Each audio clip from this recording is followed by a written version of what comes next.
ബഹുമാന്യ ദേവദാസൻ, ഇവിടെ സൂക്ഷിക്കുന്ന പ്രിയ ആൽട്ട് പാസ്റ്റർ, അദ്ദേഹത്തിൻ്റെ പേര് പോലെ സ്വഭാവം ഇപ്പോഴും ഭയങ്കര ആനന്ദമല്ലേ. പ്രിയ വറീസ് പാസ്റ്റർ, അദ്ദേഹത്തിൻ്റെ മകൻ പ്രിയ പ്രൈസ്, ഞങ്ങൾ ദീർഘവർഷങ്ങൾ ആ പ്രസ്ഥാനത്തിൽ ഒന്നിച്ച് ചേർന്ന് പ്രവർത്തിക്കുന്നു. പക്ഷേ ഈ രാജ്യത്ത് വരുവാൻ എനിക്കാരുമില്ല, എൻ്റെ സഹോദരങ്ങളൊന്നും ഇവിടെയില്ല, ഇന്ത്യക്ക് വെളിയിലേ ഇല്ല. പക്ഷെ കർത്താവിൻ്റെ സമയമായപ്പോൾ എന്നെ ഇവിടെ കൊണ്ടുവരുവാൻ ദൈവത്തിന് പ്രസാദിച്ചു. ഈ ദേവദാസൻ പറഞ്ഞതുപോലെ റാന്നിയിൽ നിന്ന് 16 കിലോമീറ്റർ അകലെ കൊച്ചുകുളം ഒരു ഗ്രാമം, പെരിന്തൽമണ്ണ എന്നൊക്കെ കേട്ടിട്ടുണ്ടെങ്കിൽ അതിൻ്റെ ഏറെക്കുറെ അടുത്ത ശബരിമല വനത്തിൻ്റെ ബോർഡർ. ഞങ്ങളുടെ സ്ഥലം തീരുന്നത് വനത്തിലാക്കാം, എന്നുവെച്ചാൽ അതിനോട് ചേർന്ന് ഒരു കുടിയേറ്റക്കാരനായിട്ട് എൻ്റെ അപ്പനെ തോട്ടത്തിൽ ജോലിയായിരുന്നു. അങ്ങനെ അവിടെ പോയി താമസിച്ചു. ഞങ്ങൾ മക്കൾ 7 പേരാണ്. ഞാനാണ് ഒടുക്കത്ത്. 7-ൽ 6 നിങ്ങളുടെ ഗ്രൂപ്പാണ്. ഇടദോഷം എന്ന് പറഞ്ഞാൽ മനസ്സിലായി കാണാൻ വിചാരിക്കുന്നു, പെൺകുട്ടികൾ. അപ്പം അമ്മയും അപ്പനും കൂടെ പ്രാർത്ഥിച്ചതാണോ ഇല്ലയോ എന്ന് അറിയത്തില്ല. ഒടുക്കത്തെ വർണ്ണമായിട്ട് എന്നെ ദൈവം അവർക്ക് കൊടുത്തു. പക്ഷെ ഞാൻ പലപ്പോഴും ചിന്തിച്ചിട്ടുണ്ട്, എന്തിനാ കർത്താവേ ഈ ക്രൂശ് എല്ലാം കൂടെ എന്നെ ഏൽപ്പിച്ചത് എന്ന് ഞാനിങ്ങനെ ചിന്തിക്കാറുണ്ട്. അപ്പോഴത്തേക്ക് ഞാൻ ജനിച്ച സമയമായപ്പോഴത്തേക്ക് എൻ്റെ ഫാദറിൻ്റെ ജോലി നഷ്ടപ്പെട്ടു, സാമ്പത്തികമായി തകർച്ചയായി. എൻ്റെ പെങ്ങന്മാർ വളരെ മിടുക്കിമാരായിരുന്നെങ്കിലും തുടർന്ന് അവർക്ക് മുന്നോട്ട് നീങ്ങാൻ കഴിവില്ലാത്തൊരവസ്ഥ വന്നു. ചുരുക്കി പറയട്ടെ, ഞാൻ പ്രീ ഡിഗ്രിക്ക് പഠിച്ചുകൊണ്ടിരിക്കുമ്പോൾ യേശു ക്രിസ്തുവിനെ സ്വന്തം രക്ഷകനായിട്ട് സ്വീകരിക്കാൻ ഞാൻ അതിനുശേഷമായിട്ട് പ്രീ ഡിഗ്രിക്ക് ശേഷം നോർത്ത് ഇന്ത്യയിൽ ഒരു എഞ്ചിനീയറിംഗ് കോളേജിൽ പോയി അഡ്മിഷൻ എൻ്റെ പെങ്ങന്മാർ പൈസ ഒക്കെ കൊടുത്ത് എനിക്ക് തന്നു. പഠിച്ചു ഒരു സെമസ്റ്റർ കഴിഞ്ഞപ്പോൾ എൻ്റെ സഹോദരിയുടെ വിവാഹം, അതിനുവേണ്ടി നാട്ടിൽ വന്നു. ഒരു യോഗത്തിൽ പോയി സംബന്ധിച്ചു. കൃപയാൽ അതെൻ്റെ ടേണിംഗ് പോയിന്റ് ആയിരുന്നു. ഒരു ദേവദാസൻ വന്ന് തലയെ കൈവച്ച് 100 പറഞ്ഞു, നീ എവിടെയെല്ലാം പോയാലും ഞാൻ ഇവിടെ എല്ലാം മടക്കി വരുന്നു, എൻ്റെ വേല ചെയ്യേണ്ടവരാണ് നീ. ഞാൻ പേടിച്ച് കുറച്ച് പോയി. പേടിച്ചത് പാസ്റ്ററുടെ ശബ്ദം കൊണ്ടല്ല. അതിന് ഒരു 6 മാസം മുമ്പ് ഒരു കൂട്ടുകാരൻ്റെ തലയിൽ കൈവച്ചിട്ട് പറഞ്ഞു, നീ മാനസിക രോഗിയായി ഉടുതുണി പിച്ചി ചീന്തി അത് ധരിച്ചുകൊണ്ട് ഓടുന്നത് ഞാൻ കാണുന്നു, മാനസാന്തരപ്പെട്ടോളാം. അത് നടന്നു. എനിവേ, ചുരുക്കി പറയട്ടെ, അന്ന് രാത്രി ഉറങ്ങാൻ കഴിഞ്ഞില്ല. അന്നും 9 വർഷമായിരുന്നു അവിടെ ഇലക്ട്രിസിറ്റി വന്നിട്ട്. അന്ന് മണറ വിളക്കാണ്, അത് കത്തിക്കാൻ ഒരു ടോർച്ചുണ്ട്. ഈ പെൻഡുലം ഇങ്ങനെ അടിക്കുന്ന ശബ്ദം കേട്ട് അടിച്ചു നോക്കിയപ്പോൾ 1 മണി കഴിഞ്ഞു, 1:30 കാണും. ഞാൻ ദൈവത്തോട് പറഞ്ഞു, കർത്താവേ എനിക്ക് ഉറക്കമൊന്നും വരുന്നില്ല, നീ എന്നെ വേലയ്ക്ക് വിളിച്ചതാണോ? ഞാൻ അതിൽ തയ്യാറാണ്. എനിക്ക് ഒരു അടയാളം വെക്കുക. ഇപ്പം കിടന്നുറങ്ങാൻ പോവുക. ഉറക്കം കിട്ടുകയാണെങ്കിൽ നീ വിളിച്ചതാണെന്ന് ഞാനങ്ങ് വിശ്വസിക്കും. ഞാൻ കിടന്നറിയാം, പിറ്റേന്ന് രാവിലെ എഴുന്നേറ്റു. എനിക്ക് ആ ഉള്ളിൽ ഉറപ്പായി കർത്താവ് തൻ്റെ വേലയ്ക്ക് വേണ്ടി വിളിച്ചു. പക്ഷേ പുര നിറഞ്ഞിരിക്കുന്ന പെൺകുട്ടികൾ 1, 2, 3 പേരുടെ കല്യാണം, 3ാമത്തെ ആളുടെ കല്യാണം കഴിഞ്ഞതേ ഉള്ളൂ. ബാക്കി 3 ഇങ്ങനെ നിൽക്കുക. സ്തോത്രം. എന്ത് ചെയ്യണമെന്ന് അറിയത്തില്ല. എന്നെയാണ് അവരുടെ പ്രതീക്ഷ. പക്ഷെ ഞാൻ കർത്താവിൻ്റെ വേലയ്ക്ക് പോയാൽ എങ്ങനെ ആയിത്തീരുമെന്ന് അറിയത്തില്ല. എങ്കിലും പിറ്റേന്ന് രാവിലെ എഴുന്നേറ്റ് ചർച്ചിൽ പോയി പാസ്റ്ററെ കണ്ടു. വീട്ടുകാരും വന്ന് രക്ഷിക്കപ്പെട്ടവരല്ല, വളരെ ഒരു സഹോദരിയേ ഉള്ളൂ. അപ്പനും അമ്മയൊക്കെ ഇങ്ങനെ ആടി നിൽക്കുന്നൊരു സമയമാണ്. ഞങ്ങൾ റിസർവേഷൻ ചെങ്ങന്നൂർ വന്ന് ക്യാൻസലാക്കി. മണക്കാലായി ചെന്നപ്പോൾ അവിടെ അഡ്മിഷൻ ഇല്ല, ക്ലോസ് ഒക്കെ ആയിരിക്കുന്നു. വീണ്ടും ശാരോനി വന്നു. അവർ പറഞ്ഞു വന്നേക്കാൻ പറഞ്ഞു, ഒന്ന് പഠിത്തം ആരംഭിച്ചത്. പക്ഷെ എന്നെ മോനെ അത് ഇപ്പോഴും എൻ്റെ സഹോദരിമാരെ വിളിക്കുള്ളൂ. പക്ഷെ എന്നെ അന്ന് അവരെ ഇവിടുത്തുകാർ ഏറ്റവും ഓർമ്മിച്ച് വളർത്തുന്ന ആ മൃഗത്തിൻ്റെ പേരൊക്കെ ഇട്ട് വിളിച്ചു. എല്ലാം പ്രതികൂലമായി. അന്നൊന്നും ഇങ്ങനെ സ്വപ്നം ചിന്തിച്ചതല്ല, ഇങ്ങനെയൊക്കെ ചിന്തിക്കുമെന്ന്, നടക്കുമെന്ന്, വരുമെന്ന്. എൻ്റെ സ്വഭാവം അനുസരിച്ച് ആരോടും കൂടുതൽ അടുക്കത്തുമില്ല, കൂടുതൽ അകലത്തുമില്ല. അതുകൊണ്ട് ഞാൻ നിമിത്തം പ്രശ്നമേ ഇല്ല. അടുത്താരെല്ലാം പ്രശ്നമുള്ളൂ. ആ ഒരു സ്വഭാവമാണ്. അപ്പോൾ നമ്മൾ ഈ ചക്കരയും തേങ്ങയും പോലെ ഒട്ടി നിന്നാലേ പലപ്പോഴും വല്ല രക്ഷയുള്ളൂ. അതിനും എനിക്ക് കഴിവില്ല. പക്ഷേ ദൈവത്തിൻ്റെ സമയമായപ്പോൾ പലയിടത്തും ഇങ്ങനെ അയച്ചുകൊണ്ടിരിക്കുന്നു. ഒരു സ്ഥലത്ത് പ്രസംഗിച്ച് ആ മെസ്സേജ് അവർ ലൈവായി കണ്ടു. എൻ്റെ പേര് സജഷൻ ചെയ്തു. ആൾക്കാരെല്ലാം കൂടെ വിളിച്ചു. ഞാനിവിടെ വന്നു. 15 ദിവസത്തേക്ക് നിൽക്കാനാണ് ആഗ്രഹിച്ചത്. പക്ഷേ ഏതാണ്ട് 56 ദിവസം ഇവിടെയുണ്ട്. ഇനി ഒരു 18 ദിവസം കഴിയുമ്പോൾ ഞാൻ നാട്ടിലേക്ക് മടങ്ങിപ്പോകും. എനിക്ക് ഭാര്യയുണ്ട്, ഏറ്റവും സുന്ദരിയായ ഒരു ഭാര്യ.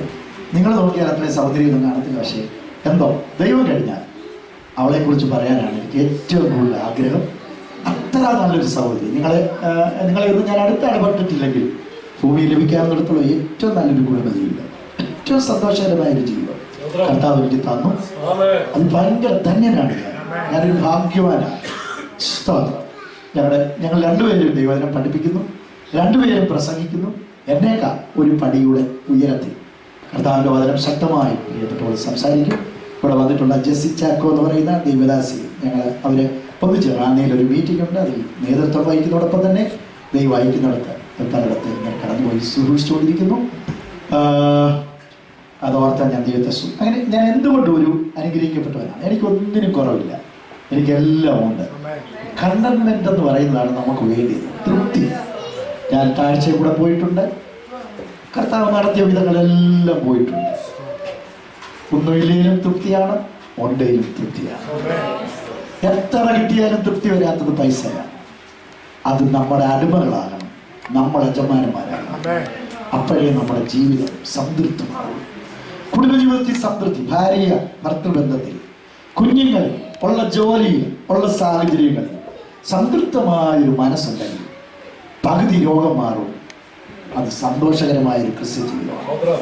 ഞാൻ നിങ്ങളോട് പറയാം, എത്ര ശമ്പളം, എത്ര നൈറ്റ് ചെയ്താലും പൈസ കുറെ കിട്ടുമെന്നേ ഉള്ളൂ. മറ്റു പലതും നഷ്ടപ്പെടും. ഏറ്റവും അവസാനം നമ്മുടെ പുള്ളിക്കാരൻ പറഞ്ഞതുപോലെ ഇതാണ്. വല്ലവരുമൊക്കെ പറയുന്ന നല്ല കാര്യങ്ങളുണ്ട്. അദ്ദേഹം പറഞ്ഞൊരു കാര്യമുണ്ട്, മനുഷ്യർ ആരോഗ്യം ചെലവഴിച്ച് പണത്തിന് വേണ്ടി അധ്വാനിക്കുന്നു, ഏറ്റവും അവസാനം പണം കൊടുത്ത് ആരോഗ്യം നിലനിർത്തുന്നു.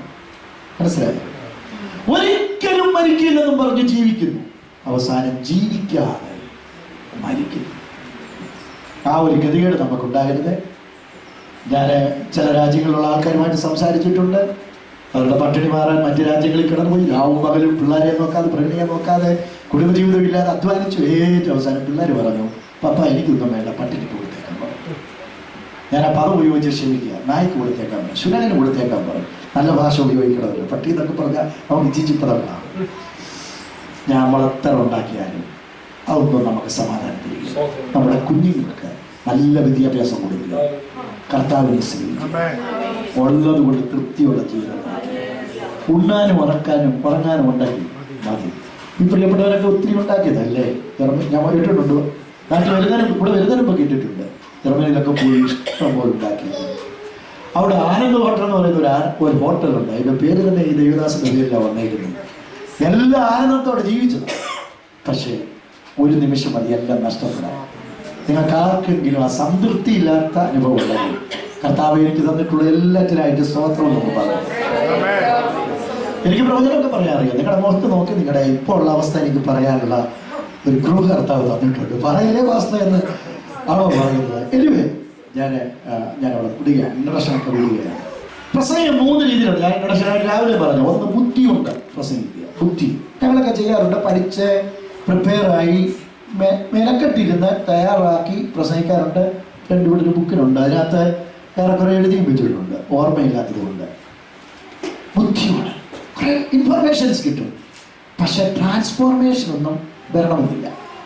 രണ്ടാമത് വികാരങ്ങളോട് പ്രസംഗിക്കുക. ബന്ധുക്കോസുകാർക്ക് ഏറ്റവും കൂടുതൽ ഇഷ്ടമല്ലാണ്. മകളെ ചില വഴികൾ തുറക്കാൻ പോവുകയാണ്, ചില വിഷയത്തിൽ നീങ്ങിക്കൊണ്ടിരിക്കുകയാണ്, തുറക്കട്ടെ, യേശുവിന്റെ നാമത്തിൽ തുറന്നു വരട്ടെ എന്നൊക്കെ പറയുമ്പോൾ സഹോദരി കൈയടിക്കും, അല്ലേ? ഭയങ്കര ആവേശമായിരിക്കും. നമ്മുടെ വികാരത്തെ സ്പർശിച്ചു. ഒരു വിടുതൽ ഇപ്പൊ പകരം നടക്കും. ഇന്ന് ചിലതൊക്കെ സംഭവിച്ചേ ഉള്ളൂ. ഞാൻ ചെല്ലുമ്പോഴത്തേക്ക് എനിക്ക് ജോലിയിൽ ഒരു പ്രൊമോഷൻ കിട്ടും. ഇപ്പൊ 5ാമത്തെ സ്ഥാനത്താണ് നിൽക്കുന്നത്, 6ാമത്തെ ഗ്രേഡിലേക്ക് ഉയരും, ഇൻചാർജ് ആവും. കർത്താവിന് മഹത്വം. ഒരു സന്തോഷമാണ് നമുക്ക് നമ്മുടെ വികാരത്തെ സ്പർശിക്കുന്നത്. കാരണം ഞാൻ നിങ്ങളോട് സംസാരിക്കാൻ വെച്ചിരിക്കുന്നത് ഹൃദയത്തിൽ നിന്ന് ഹൃദയങ്ങളോട്. എന്നാൽ അതിനകത്ത് പഠനമുണ്ട്. ഒരു പഠന മോഡലിലാണ് നമ്മൾ പോകുന്നത്.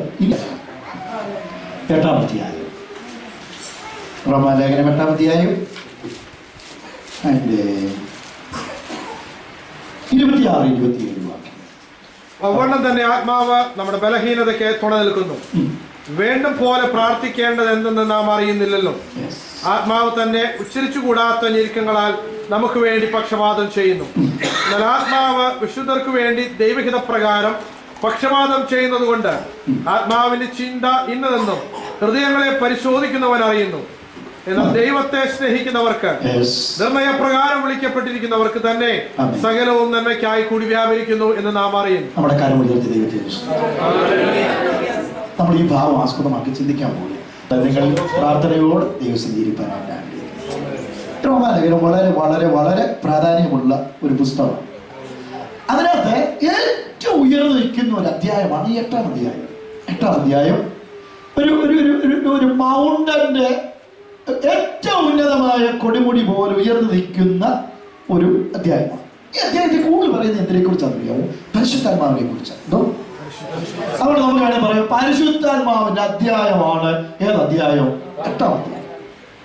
ഈ പരിശുദ്ധാത്മാവിനെ കുറിച്ച് എന്തോ പറയുന്നു എന്നുള്ളതിനെ പറയുന്നതിന് മുമ്പ് ഇതിന്റെ അടിസ്ഥാനത്തിലേക്ക് നമ്മൾ പോവുക. 8-ാം അധ്യായം 1 മുതൽ 4 വരെയുള്ള വാക്യങ്ങളിൽ 4 പ്രധാനപ്പെട്ട കാര്യങ്ങളാണ് പറയുന്നത്. 4 പ്രധാനപ്പെട്ട കാര്യങ്ങൾ ഞാനൊന്ന് പറയാം. 1, we have a new position. ഒന്ന് പറഞ്ഞേ, we have a new. 2, we have a new law. നമുക്കൊരു പുതിയ പ്രമാണമുണ്ട്. 3ാമത് പറയുന്നത് we have a new power. നമുക്കൊരു പുതിയ ശക്തിയുണ്ട്. 4ാമത് പറയുന്നത് we have a new character. എന്തോ? ഈ 4 കാര്യങ്ങളാണ് 4ാം വാക്യം വരെ പറയുന്നത്. ഇതിനെ അടിസ്ഥാനപ്പെട്ടാണ് ബാക്കി ഈ അധ്യായത്തിലുള്ള എല്ലാ കാര്യങ്ങളും പറയുന്നത്. ഒന്നാമത് we have a new position. എന്നൊരു പൊസിഷൻ എന്ന് പറഞ്ഞാൽ എന്നെ ഇവിടെ അഭിസംബോധന ചെയ്യുന്നത് പാസ്റ്റർ. യഥാർത്ഥത്തിൽ പാസ്റ്റർ ഒരു മിനിസ്ട്രിയാണ്, ഒരു പൊസിഷനാണോ എന്നുള്ളതിന് ഞാൻ ഇടയ്ക്കിടയ്ക്ക് ചർച്ച ചെയ്യാറുണ്ട്. പക്ഷേ അതിവിടെ പറയേണ്ട ആവശ്യമില്ലാത്തതുകൊണ്ട് ഞാൻ അവിടെ വിടുകയാണ്. ഒരു മിനിസ്ട്രിയാണ് പാസ്റ്റർ. ആ മിനിസ്ട്രി ചെയ്യാത്ത ഒരാളെ പാസ്റ്റർ എന്ന് വിളിക്കണമെന്ന് പോലുമില്ല. ഞാൻ നിങ്ങളുടെ പാസ്റ്റർ അല്ല. എന്നെ നിങ്ങൾ ബ്രദർ എന്ന് വിളിച്ചാൽ ഒരു തെറ്റുമില്ല. എന്നെ നിങ്ങൾക്ക് എന്താ വിളിക്കാം? കാര്യം ഞാൻ നിങ്ങൾക്ക് ഇടയ ശുശ്രൂഷ ഇപ്പം ബ്രദറെ എന്ന് വിളിച്ചാൽ ഞാൻ അഹങ്കാരി. എനിക്ക് ഓർഡിനേഷൻ കിട്ടിയിട്ട് 34 വർഷമായി, നിങ്ങൾ അറിയത്തില്ലയോ എന്ന് ചോദിച്ചാൽ അവിടെ തെറ്റിപ്പോയി. ഇടയ ശുശ്രൂഷ അതൊരു ഒരു ഒരു ഒരു പൊസിഷനേക്കാൾ ഉപരി ഒരു മിനിസ്ട്രിയാണ്. പോട്ടെ, അത് ഇവിടേക്ക് ഞാൻ കിടക്കുന്നില്ല. അത് പോട്ടെ, ഞാനങ്ങ് പറഞ്ഞതേ ഉള്ളൂ. പക്ഷെ നിങ്ങൾ വിവരമുള്ളവരായതുകൊണ്ട് എന്നെ എന്തോ വിളിക്കുകയില്ല പാസ്റ്ററെന്ന്. അത് നിങ്ങളുടെ നല്ല ഗുണമാണ്. പോട്ടെ, ഞാൻ അവിടെ അത് കയറി വന്നതുകൊണ്ട് ഞാനങ്ങ് പറഞ്ഞതുള്ളൂ. ഒരു മിനിസ്ട്രിയാണ് എന്നാണ് പറഞ്ഞതിന് ചെയ്യുക. പോട്ടെ, അത് നാട്ടിലത് പറയേണ്ടത്. വഴിയെ നടക്കുന്നവരെല്ലാം പാസ്റ്റർ. അതുകൊണ്ട് ഇടയ്ക്കിടയ്ക്ക് പത്രത്തിനകത്ത് കാണാം പാസ്റ്ററെ അറസ്റ്റ് ചെയ്തു. സോപ്പ് വിറ്റാണ്ടിരിക്കുന്നതിൻ്റെ കൂട്ടത്തിൽ വടയൂടെ വിറ്റു. അതുകൊണ്ട് പാസ്റ്ററെ എന്ത് ചെയ്തു? അറസ്റ്റ് ചെയ്തു. ഈ പാസ്റ്റർ എന്തിനാ സോപ്പ് വിൽക്കാൻ പോകുന്നത്? പത്രത്തിനകത്തുണ്ടായിരുന്നു. പുള്ളിക്കാരൻ സോപ്പ് വിട്ടുകൊണ്ടിരിക്കുകയാണ്. ഏതാണ്ട് വൃത്തക്കേട് കാണിച്ചിട്ട് വിട്ടത്, അതിനെ അറസ്റ്റ് ചെയ്തെന്നാണ് പത്രത്തിൽ. പക്ഷേ എങ്ങനെ പത്രക്കാർ പറയുന്നത്? പാസ്റ്ററാണ് എന്നാലും ഒരു മിനിസ്ട്രി കാണത്തില്ലേ? അത് ചെയ്തുകൊണ്ടിരിക്കുകയല്ലേ? സോപ്പ് വിൽക്കാൻ പോകുന്നു. അപ്പൊ ഞാൻ പറഞ്ഞിരിക്കും, ഈ വഴിയാ പോകുന്നവരല്ല ആരല്ല എന്നായും പറഞ്ഞിട്ട് ചുരുക്കം. പോട്ടെ, അത് ഇവിടെ അല്ല പ്രായോഗികം, അവിടെയാണ്. അപ്പൊ എന്താ പൊസിഷൻ? ഞാൻ യേശുക്രിസ്തുവില്ല. എന്താണ് പൊസിഷൻ? ഞാൻ യേശുക്രിസ്തുവില്ല. ഇപ്പോ എവിടെയാ? യേശുക്രിസ്തുവിലുള്ളവർക്കൊരു. അപ്പൊ ഞാനിപ്പോ എവിടെയാ? എന്റെ പാസ്റ്ററെ പുറത്ത് ഭയങ്കര വെയിലാ. ആ വെയിലേറ്റുകൊണ്ട് നടക്കുന്നത് നമ്മൾ പറയും ഇവിടെ നല്ല തണുപ്പാ. അതെന്നാ ഇവിടെ തണുപ്പ്? ഇത് അകത്താ. എവിടെ അകത്ത്? ഞങ്ങൾ അച്ഛനകത്താ. പുറത്തുള്ളവർക്കില്ലാത്ത വലിയ വിടുതൽ, പുറത്തില്ലാത്തവർക്കുള്ള വലിയ അനുഗ്രഹം അകത്തുള്ളവർക്കുണ്ട്. സ്വർഗത്തിലെ സകല ആത്മീയ അനുഗ്രഹവും യേശുക്രിസ്തുവിലൂടെ എനിക്കുണ്ട്. എന്തുകൊണ്ടെന്നാൽ ഞാനൊരു പുതിയ സ്ഥാനത്തിരിക്കുകയാണ്. എവിടെയാണ് ഇരിക്കുന്നത്? ഞാൻ യേശുക്രിസ്തുവിൽ. ഉറപ്പുള്ള ദൈവമക്കളെത്ര പേര്? എന്റെ പേര് ജീവന്റെ പുസ്തകത്തിലുണ്ട്. ഞാൻ യേശുക്രിസ്തുവിന്റെ മകനാ. എന്റെ പേര് ജീവന്റെ പുസ്തകത്തിലുണ്ട്. അവന്റെ രക്തം കൊടുത്ത് വിലക്കി വാങ്ങിയതാ എന്ന് ഉറപ്പുള്ള ദൈവമക്കൾ പറയും, ഞാൻ യേശുക്രിസ്തുവില. അപ്പൊ യേശുക്രിസ്തുവിലായിപ്പം യേശുക്രിസ്തുവില. നേരത്തെയോ അല്ലായിരുന്നു. പിന്നെ എവിടെയായിരുന്നു? അത് എന്റെ പാസ്റ്ററെ പറയേണ്ടതൊന്നുമില്ല. ഞാനായിരുന്നു എവിടെയാണെന്ന് അറിയാമോ? ആ 7-ാം അധ്യായം അവസാനം നോക്കിയാൽ മതി എവിടെ ആയിരുന്നു. അവിടെ എഴുതിയിട്ടുണ്ട്, അയ്യോ ഞാൻ അരിഷ്ട മനുഷ്യൻ, ഈ മരണത്തിന് അധീനമായ ശരീരത്തിൽ തന്നെ. അപ്പൊ നമ്മൾ ആരായിരുന്നു? അരിഷ്ട മനുഷ്യരായിരുന്നു. എന്താ പാസ്റ്ററെ ഈ അരിഷ്ട മനുഷ്യൻ എന്ന് പറഞ്ഞാൽ അരിഷ്ടം കുടിക്കുന്നവരാണോ അരിഷ്ട മനുഷ്യൻ? അല്ല അല്ല. പിന്നെ എങ്ങനെയാ? ഞാൻ പറയാം. അതിന് മുമ്പ് ഈ 102-ാം സങ്കീർത്തനത്തിന്റെ ഹെഡിങ് എങ്ങനെയാന്ന് പറയാം? അരിഷ്ടന്റെ പ്രാർത്ഥന. എന്തോ ഈ കൂടുതൽ ആരെല്ലാം ഉണ്ടോ എന്ന് നോക്കിക്കോണം. അരിഷ്ടം കുടിക്കുന്നവരാരും അല്ല, അരിഷ്ടമുള്ളവർ അരിഷ്ടരാരെല്ലാം ഉണ്ടോ എന്ന് ചോദിക്കണം. അതെങ്ങനെയാ പറയുക പാസ്റ്റർ? ഈ അരിഷ്ടന്റെ പ്രാർത്ഥനയ്ക്കകത്ത് പറയുന്നത്, വീടിൻ മുകളിൽ തനിച്ചിരിക്കുന്ന കുരുകിൽ പോലെ, മരുഭൂമിയിലുള്ള വേഴാമ്പൽ പോലെ. ഇതൊക്കെ അരിഷ്ടൻ പറയുക തന്നെ വീടിനകത്താ. പക്ഷെ എന്തുവാ? ഒരൊറ്റപ്പെടൽ. സ്നേഹം കിട്ടുന്നില്ല. തുറന്നു പറയണമെന്ന് ആഗ്രഹമുണ്ട്, പക്ഷേ ഒരു ഒറ്റപ്പെടൽ. രാവിലെ ജോലിക്ക് പോയാൽ രാത്രി അച്ചാരില്ല, രാത്രി അച്ചാറുണ്ടെങ്കിൽ പകൽ അമ്മാമയില്ല. ഒന്ന് ഹൃദയം തുറക്കണമുണ്ട്, പിള്ളേരുടെ ശല്യങ്ങളെല്ലാം എന്ന ഇടയ്ക്കിടയ്ക്ക് പുലമ്പണമെന്ന് ആഗ്രഹമുണ്ട്. ഒന്ന് ഹൃദയം തുറക്കാൻ ആളില്ല. വീടുണ്ട്, പക്ഷേ ഒരൊറ്റപ്പെടൽ. അങ്ങനെയാണെങ്കിൽ നമ്മൾ അരിഷ്ടതയില്ല. എന്നാൽ ഇന്ന് രാത്രി പകലും ഞാൻ പറയട്ടെ, നിന്റെ ഒറ്റപ്പെടൽ മാറ്റുവാൻ ഒരു ഉയരത്തിലെത്തി. വേനാമ്പൽ മഴയ്ക്ക് വേണ്ടി കാത്തിരിക്കുക, വായി തുറന്ന മേലോട്ടിരിക്കുന്നത്. കാര്യം ഭൂമിയുള്ളതൊന്നും കുടിക്കാൻ പറ്റില്ല, മേലിത് വീണ്ടിട്ട് വേണ്ടേ ഒന്ന് തൃപ്തി അടയാൻ. ഇതുപോലുള്ള അവസ്ഥയ്ക്കാണ് അരിഷ്ടത എന്ന് പറയുന്നത്. എന്നാൽ ഇവിടെ അതിന്റെ പശ്ചാത്തലം വേറെയാണ്. ഞാനൊന്ന് വിശദീകരിക്കാൻ ശ്രദ്ധിക്കണേ. ഇവിടെ നമ്മൾ ചിന്തിക്കുന്നത് അരിഷ്ടത എന്ന് പറഞ്ഞാൽ അന്നത്തെ കാലത്ത് റോമാ സാമ്രാജ്യം, അവിടെ ഈ ബ്രിട്ടന് ലോകം ഭരിച്ചതുപോലെ റോമാ സാമ്രാജ്യം അന്ന് ലോകം ഭരിച്ചുകൊണ്ടിരിക്കുക. ചില പ്രാദേശിക ഇടങ്ങളില് ശിക്ഷാക്രമമുണ്ട്. അതെങ്ങനെയാണെന്നറിയാമോ? ഒരുത്തനെ കൊന്നാൽ ആ ശവം ഇങ്ങനെ കിടക്കുക, ആൾക്കാരെല്ലാം കൂടെ ഓടിക്കൂടും, ചോരയൊക്കെ ഉണ്ട്. ഏറ്റവും കൂടുതൽ ദുർഗന്ധമുള്ള എന്തിനാണെന്നറിയാമോ? മനുഷ്യ ശരീരത്തിലെ ബ്ലഡിനാണ്. അപ്പൊ എന്തോ ഈ ബ്ലഡ് ഇങ്ങനെ കിടക്കും. ആരാ കൊന്നേ? അത് തോമസാണ്. ഏത് തോമസ്? ആ കല്ലാങ്കുഴിയിലെ തോമസ്, കല്ലുവെട്ടുകുഴിയിലെ തോമസ്. എന്ത് അവരെ പിടിച്ചോണ്ട് വന്നു. നീ അന്നോ കൊന്നു. ഇവനെ ശിക്ഷ വിധിക്കാൻ പോവുകയാണ്. എന്താ ശിക്ഷ എന്നറിയാമോ? ഇവനെ ഈ ശവത്തോട് ചേർത്തങ്ങ് കെട്ടുക. തല മുതൽ കാല് വരെ ഇവത്തോട് ചേർത്ത് കിടക്കും. ശവത്തിന് നല്ല ചൂടല്ലേ, AC റൂമിൽ കിടക്കുന്നതിന്റെ കൊണ്ടിരിക്കും ഇല്ലേ? ശവത്തെ തൊട്ട് നോക്കിയാൽ കഴിഞ്ഞാൽ എന്തോ തണുപ്പാ. കുറെ കഴിയുമ്പോ ഈ തണുപ്പ് ഇവന്റെ ശരീരത്തോട് എന്ത് ചെയ്യും? അടിച്ചങ്ങ് കയറും.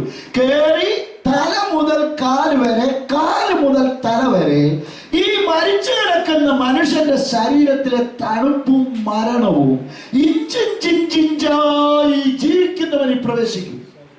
പക്ഷെ ഒരു നിയമമുണ്ട്, വിധി അവിടെ എഴുതി വെച്ചിട്ടുണ്ട്. ആരെങ്കിലും അനുകമ്പ തോന്നി ഈ മനുഷ്യനെ അഴിച്ചുവിട്ടാൽ അഴിച്ചുവിടുന്നവരെ ഇവന് പകരം കെട്ടിയിടും. അപ്പം അത് നോക്കിയിരിക്കുക, മോനാ കെട്ടാപ്പെട്ട് കിടക്കുന്നത്, അഴിച്ചുവിടണമെന്ന് ആഗ്രഹമുണ്ട്, പറ്റത്തില്ല. അഴിച്ചുവിട്ടാൽ എന്തോ ചെയ്യും? ഇവനെ പിടിച്ചു കെട്ടും. ഇങ്ങനെ കിടക്കുന്നവനെ വിളിക്കുന്ന പേരാണ് അരിഷ്ടമനുഷ്യൻ. ഭാവിയെ ബന്ധിച്ചിരിക്കുക, ഒന്ന് പോകണമെന്ന് ആഗ്രഹമുണ്ട്, പക്ഷേ പറ്റുന്നില്ല. ന്യായപ്രമാണം ഇവരെ ബന്ധിച്ചിരിക്കുക, അവരൊന്ന് വിടുതൽ നേടണമെന്ന് ആഗ്രഹമുണ്ട്, കഴിയുന്നില്ല.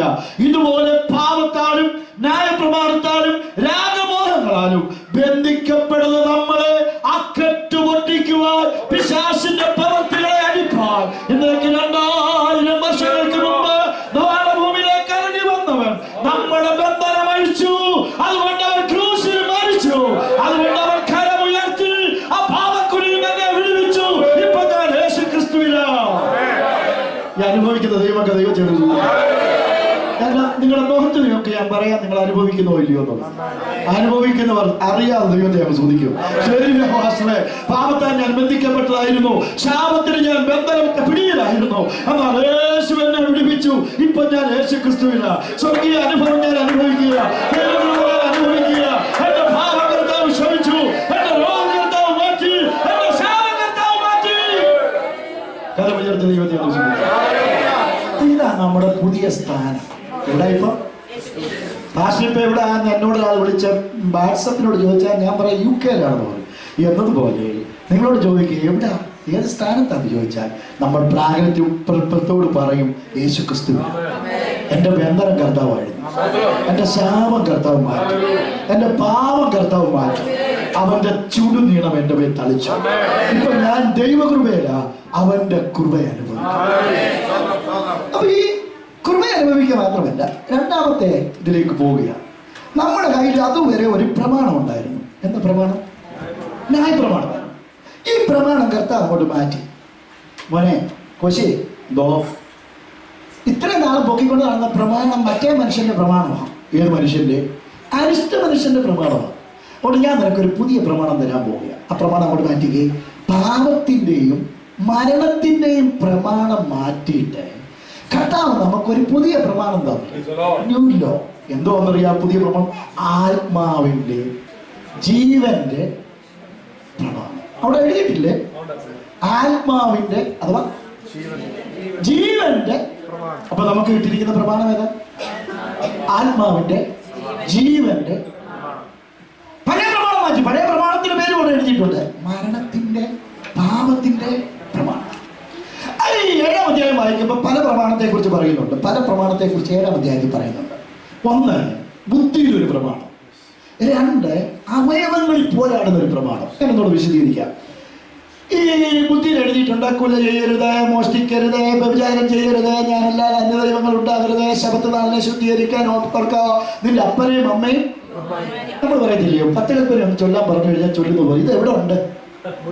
ബുദ്ധിയിലുണ്ട്. കൊല ചെയ്യരുത്, മോഹിക്കരുത്, മോഷ്ടിക്കരുത്, ഇതെല്ലാം ഉണ്ട് ബുദ്ധിയിലാണ്. പക്ഷെ എല്ലാം ഉണ്ട്. പക്ഷെ അവയവങ്ങൾ കാണാതിരിക്കുമ്പോൾ നല്ല പേരാ കാണുമ്പോൾ അറിയാതെ എടുക്കുക. അവയവങ്ങളിൽ വ്യാപരിക്കുന്ന പണ്ട് ധ്യാനത്തിന് മുരളി പോയതുപോലെ ഒരു സിനിമ കഥയാണ്. നിങ്ങൾ പാസ്റ്റർ സിനിമ കാണുമ്പോൾ ചോദിച്ചാലൊന്നും പറയരുത്. എങ്കിലും അത് ഈ ആകാശദൂത് എന്ന് പറയുന്ന ഒരെണ്ണം ഉണ്ടായിരുന്നു. സോറി പാസ്റ്റർ, അത് സന്നദ്ധത്തോട് ചേർന്ന് പറയുക. ഞാനൊരു തിയറി എഴുതാൻ വേണ്ടി ഒരു സിനിമയെക്കുറിച്ച് ഒരു അവലോകനം നടത്തേണ്ട ഒരു കാലഘട്ടം ഉണ്ടായിരുന്നു. അതിനുവേണ്ടി തിരഞ്ഞെടുത്ത പാവമുള്ള കാര്യമൊന്നുമല്ല. ഒരു മനുഷ്യനെ ഈ വെള്ളം അടിക്കാതെ ധ്യാനം കൂടാനായിട്ട് പോവാം. ഭാര്യ പറഞ്ഞാൽ വിടുകയാണ്. ഭാര്യ പറഞ്ഞിങ്ങനെ വിട്ട് അച്ഛാ പൊക്കോ 4 പിള്ളേരിങ്ങനെ ഇരിക്കില്ല, അച്ഛാൻ പോയി വെള്ളം അടിച്ചാൽ നിർത്ത്, ഡ്രൈവറാണ് പറഞ്ഞിങ്ങനെ വിടുമ്പോൾ പുള്ളി ഇങ്ങനെ വണ്ടിയിലിരുന്ന് ഇങ്ങനെ പോകുമ്പോൾ വെള്ള അക്ഷരം കണ്ടു, കള്ള്. പുള്ളി ഉടനെ അടുത്ത സ്റ്റോപ്പിലാണ്. കള്ളെന്നുള്ള ബോർഡ് കണ്ടു കഴിഞ്ഞപ്പോൾ തിരികെ വന്നിട്ട് വെള്ളം അടിച്ചു, ധ്യാനം കൂടാനൊന്നും പോയില്ല, തിരികെ വീട്ടിലേക്ക് വരിക.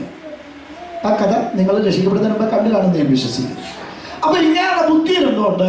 എൻ്റെ ഭാര്യ സുന്ദരിയാണ്, മിടുക്കിയാണ്, സ്നേഹിച്ചു കൂടിയതാണ്, അവളിപ്പോൾ അരമനയിൽ അവർക്ക് പഠിപ്പിച്ചുകൊണ്ടിരിക്കുകയാണ്, 4 പിള്ളേരുണ്ട്, എങ്ങനെയെങ്കിലും നല്ലതായിട്ടൊക്കെ ജീവിക്കണമെന്ന് ഇവിടെ ഉണ്ട്. പക്ഷെ അവയവത്തിൽ എന്തോ പോരാടുന്നു. പാവം എൻ്റെ അവയവങ്ങളെ എനിക്ക്, അത് ഞാനല്ല, എന്നെ വസിക്കുന്ന പാവം അത്രേ അത് എന്നെ കൊണ്ട് ചെയ്യുന്നു. അപ്പൊ പോരാടുന്നത് ബുദ്ധിയിൽ എന്തുകൊണ്ട് പ്രമാണം? ചെയ്യരുത്, ഇന്നത് തെറ്റാ, യോഗത്തിന് പോകണം, ദശാംശം വിടണം, ആരാധിക്കണം, മദ്യപിക്കരുത്, അല്ലെ നമ്മുടെ ഇടയിൽ അങ്ങനെ ഇല്ലല്ലോ, പുകവലിക്കരുത്, കൈയടിക്കണം, ആത്മാവിൽ ആരാധിക്കണം. പക്ഷേ നമ്മൾ അറിയാതെ നമ്മുടെ അവയവങ്ങളെ എന്ത് ചെയ്യുന്നു? പോരാടുന്നു. അതിനെ നമ്മെ ബദ്ധരാക്കി കളയുന്നു. എന്നാൽ ഇന്ന് പകരം ഞാൻ നിങ്ങൾക്ക് ഒരു വിടുതലിന്റെ ദൂത് പറയാം. നിന്റെ അവയവത്തെ ബദ്ധമാക്കി, നിന്റെ ബുദ്ധിയെ അപലമാക്കി, നിന്റെ തീരുമാനങ്ങളെ കാറ്റിൽ വലിച്ചെറിഞ്ഞ് ആഗ്രഹങ്ങളെ സഫലമാക്കാതെ ശത്രു പോരാടുമ്പോ ആ ന്യായപ്രമാണത്തിന്റെയും പാപത്തിന്റെയും ചങ്ങല പൊട്ടിക്കുക യേശുവിനല്ലാതെ മറ്റാർക്കും കഴിയുകയില്ല. ഇന്ന് പകരം പരിശുദ്ധാത്മാവിന്റെ ശക്തി നമ്മുടെ ബന്ധനങ്ങളെ അഴിക്കുന്ന ശക്തിയായതുകൊണ്ട് ഞാൻ ദൈവത്തിന് സ്തോത്രം ചെയ്യും. ഈ മരണത്തിന് വിടുവിക്കുവാൻ യേശുവിന്റെ ആത്മാവിനെ. എന്റെ കയ്യിൽ ഒരു പ്ലാസ്റ്റർ ഉണ്ടായി പൊട്ടിച്ച്. കഴിഞ്ഞ ദിവസം ക്ലാസ് കഴിയുമ്പോൾ മുറിയിൽ പോയതാണ്. ഇത് ഞാൻ വെള്ളത്തിൽ തൊടത്തില്ല. വെള്ളത്തിൽ തൊട്ടാവുള്ള ഒരു കുഴപ്പം അറിയാതെ ഞാൻ ഊരിപ്പോയി. വെള്ളം വീണാൽ ഒട്ടിക്കിടക്കുന്ന പശയുടെ ശക്തി അങ്ങ് മാറിപ്പോകും. ഇപ്പൊ 2 തവണ മാറി ഒട്ടിച്ചേക്കുക. എന്തെങ്കിലും കഴിക്കുകയാണെങ്കിൽ സ്പൂണാണ് ഉപയോഗിക്കുന്നത്. വെള്ളം തൊട്ടുപോയാൽ പുള്ളി ചാടിപ്പോകും. ഇതുപോലെ ഒറ്റപ്പിടിച്ചിരിക്കുന്നത് പരിശുദ്ധാത്മാവിന്റെ നനവ് വരുമ്പോൾ അറിയാതെ ഇളകിപ്പോകുന്നത് പോലെ പാപത്തിന്റെ സ്വഭാവത്തിന്റെ ആ പത്തി നമ്മൾ ഇന്ന് മാറിപ്പോകണമെങ്കിൽ, പാഠം ഉരിഞ്ഞു പോകണമെങ്കിൽ പരിശുദ്ധാത്മാവിന്റെ ക്രിയ അന്തരാത്മാവിൽ നടക്കണം. സ്തോത്രം എന്ന് പറഞ്ഞാൽ നമ്മുടെ മേലെ ആ പരിശുദ്ധാത്മാവിന്റെ ശക്തിയുടെ ധ്രുവീകരണം, ആലോചന, നിവർത്തീകരണം ഉണ്ടാകേണ്ടതിനായിട്ട് നമുക്ക് പ്രാർത്ഥിക്കാം. പോയി പറയുക. എന്നിട്ട് കർത്താവ് പറഞ്ഞു, ഈ മരണത്തിന്റെ പ്രമാണം മാറ്റി എന്തോ പകർന്നു? ആത്മാവിന്റെ. നമുക്കറിയാം യേശുവിന്റെ ഇടയ്ക്ക് ഒരു സഹോദരിയെ പിടിച്ചോണ്ട് വന്നില്ലേ? അവർ പറഞ്ഞു, കർത്താവ് കളഞ്ഞോ, ഇവിടെ പാപം ചെയ്തു, ന്യായപ്രമാണം പറയുന്നു കല്ലെറിഞ്ഞു കൊല്ല, നീ എന്താ പറയുന്നേ? കർത്താവ് എന്താ പറയാനാ? കർത്താവ് നിലത്ത് ഇങ്ങനെ കുനിഞ്ഞെഴുതിക്കൊണ്ടിരുന്നു. എന്നിട്ട് തല ഉയർത്തിയിട്ട് പറഞ്ഞു, നിങ്ങളിൽ പാപമില്ലാത്തവർ. പക്ഷെ അവർക്ക് നമുക്കില്ലാത്തൊരു സാധനമുണ്ട്. അത് അവിടെ എഴുതി വെച്ചിട്ടുണ്ട്, കല്ല്. അല്ലേ? കല്ലാണോ? അല്ല, പിന്നെന്തുവാ? അതെ, കാസ്തവാനായതുകൊണ്ട് അറിയാം, മനസാക്ഷി. മൂത്തവൻ മുതൽ ഇളയവൻ വരെ മനസാക്ഷി കുത്തുണ്ടായിട്ട് എന്ത് ചെയ്തു? ഓടിക്കണം. തിരിഞ്ഞുപോയി യേശു തല ഉയർത്തി നോക്കിയപ്പോൾ ആര് മാത്രം നിപ്പുണ്ട്? സ്ത്രീ മാത്രമാണ്. സ്ത്രീയെ, ആരും നിന്നെ, ഞാനും നിന്നെ എന്ത് ചെയ്യുന്നില്ല, കല്ല്. പക്ഷെ ഇനിയും ഇതാ ജീവന്റെ ആത്മാവിന്റെ പ്രമാണവും മരണത്തിന്റെ പ്രമാണവും തമ്മിലുള്ള വ്യത്യാസം. മരണത്തിന്റെ പ്രമാണം പറയുന്നു കല്ലെറിഞ്ഞു കൊല്ല്. കൃപയുടെ ജീവന്റെ ആത്മാവിന്റെ പ്രമാണം പറയുന്നു കൃപ ലൈസൻസ് ആയിട്ട് എടുത്ത് പാപം ചെയ്യരുത്. ഇനി മേലാ പാപം ചെയ്യരുത്. നമുക്ക് തന്ന ജീവന്റെ ആത്മാവിന്റെ പ്രമാണത്തെ ഓർത്ത് സ്തോത്രം. ഈ ജീവന്റെ ആത്മാവിന്റെ പ്രമാണം കിട്ടിയോ ഇല്ലയോ എന്ന് എങ്ങനെ അറിയാമോ? സാക്ഷ്യം എങ്ങനെ ആയിരിക്കും? ഞാൻ അവിടെ ഒന്ന് പരാമർശിച്ചോളാം. ജീവനുള്ള നമ്മുടെ ആരാധന എങ്ങനെയുള്ളതായിരിക്കും? പ്രാർത്ഥിക്കാമെന്ന് പറഞ്ഞാൽ അങ്ങനെ ആയിരിക്കും. ഇന്ന് പകലേ എന്തായിരിക്കോ ആ പ്രാർത്ഥനയ്ക്കകത്ത് എന്തുകൊണ്ട് ഒരു ജീവനുണ്ട്. ആ ജീവൻ നമ്മുടെ മേൽ പകർന്നു തോർത്ത ദൈവത്തെ ഇപ്പൊ എവിടെ ഇരിക്കുന്നത്? ക്രിസ്തേശു. എന്തോ അതിലിരിക്കുന്നത്? ജീവന്റെ ആ പ്രമാണം എന്താ പറയുന്നത്? ഒരു ചെകിടം കഴിച്ചാൽ കഴിയുമോ? ക്ഷമിക്കാൻ പറ്റുമോ? പൊറുക്കാൻ പറ്റുമോ? അതിന് നമുക്ക് കഴിയരുന്ന് ഊപ്പർമാരൊക്കെ അറിയാം. ആർക്ക്? ദൈവം അത് പ്രാവർത്തികമാക്കാൻ ഒരു ശക്തി അയച്ചു. ആ ശക്തിയാണ് പരിശുദ്ധാത്മാവിന്റെ ശക്തി. പരിശുദ്ധാത്മാവിനെ എന്തിനു വേണ്ടി അറിഞ്ഞേക്കുന്നത് അത് അറിയുന്നില്ലേ? ഏറ്റവും അവസാനം പാട്ടുപാടി ലാസ്റ്റ് ലൈന് വരുമ്പോ ഒരു ശക്തി. ഇതിന് കുറച്ചു നേരം എന്തോ ചെയ്യണം? അന്യഭാഷയൊക്കെ ഒന്ന് പറഞ്ഞ് ആത്മാവിൽ ആരാധിക്കണം. അല്ലേ എന്തോ ബ്രദർകാരൻ നമ്മൾ തമ്മിൽ ഇതിനാണോ ആത്മാവിനെ പകർന്നേ? അത് വേണ്ടേ? ബ്രദർകാരൻ നമ്മൾ തമ്മിൽ എന്തോ വ്യത്യാസം? അവിടെ പരിശുദ്ധാത്മാവിന് സ്വാതന്ത്ര്യമില്ല. നമ്മുടെ ഇടയിൽ എന്തോ അവിടെ വർഷത്തിൽ ഒരിക്കൽ പിള്ളേർ മുങ്ങും. നമ്മുടെ ഇടയ്ക്കിടയ്ക്ക് ആൾക്കാർ വന്ന് മുങ്ങും. മുങ്ങെന്ന് പറഞ്ഞാൽ വന്നിട്ട് മുങ്ങി പോകുന്നുള്ള അർത്ഥത്തിലല്ല. ഇവിടെ ഇടയ്ക്കിടയ്ക്ക് ആത്മാവിന് സ്വാതന്ത്ര്യമുള്ളതുകൊണ്ട് വിടുതലും ആശ്വാസവും സ്നാനവും ഒക്കെ നടക്കും. മറ്റൊരു പിള്ളേരെ മുങ്ങി മുന്നോട്ട് കയറും. അവിടെ ബുദ്ധിരാക്ഷസന്മാരില്ല ഞാനോ? ഉണ്ടല്ലോ. അവിടെ നല്ല മിടുക്കന്മാരില്ല ഞാനോ? ഉണ്ടല്ലോ. പക്ഷെ അവിടെ ഇല്ലാത്ത ഒന്ന് ഇവിടെ ആത്മാവിന്റെ പ്രവർത്തനമാണ്. ഇന്ന് പകരം ഞാൻ പറയട്ടെ, നമ്മുടെ മേൽ പകർന്നിരിക്കുന്ന പരിശുദ്ധാത്മാവ് കേവലം 3 അന്യഭാഷ ഒതുക്കാൻ മാത്രമല്ല, പാപത്തെക്കുറിച്ച്, നീതിയെക്കുറിച്ച്, ന്യായവിധിയെക്കുറിച്ച് ബോധം വരുത്തുന്ന, ശുദ്ധീകരണത്തിലേക്ക് നയിക്കുന്ന, തെറ്റുകളെ ശാസിക്കുന്ന, കുറ്റങ്ങളെ ഓർമ്മപ്പെടുത്തുന്ന, കരയുവാൻ പ്രേരണ നൽകുന്ന, ഒരാത്മാവിനെയാണ് എന്റെ പേരും നിങ്ങളുടെ പേരും കർത്താവ് പറഞ്ഞിരിക്കുന്നത്. ഇന്ന് വളരെ ആത്മാവിന്റെ ബലം ജീവിതത്തിൽ അനുഭവിച്ചറിഞ്ഞിട്ടുള്ള ദൈവമക്കൾ കരമടിച്ചാൽ നിമിഷം ദൈവാത്മാവിൽ ദൈവത്തെ സ്തുതിക്കട്ടെ.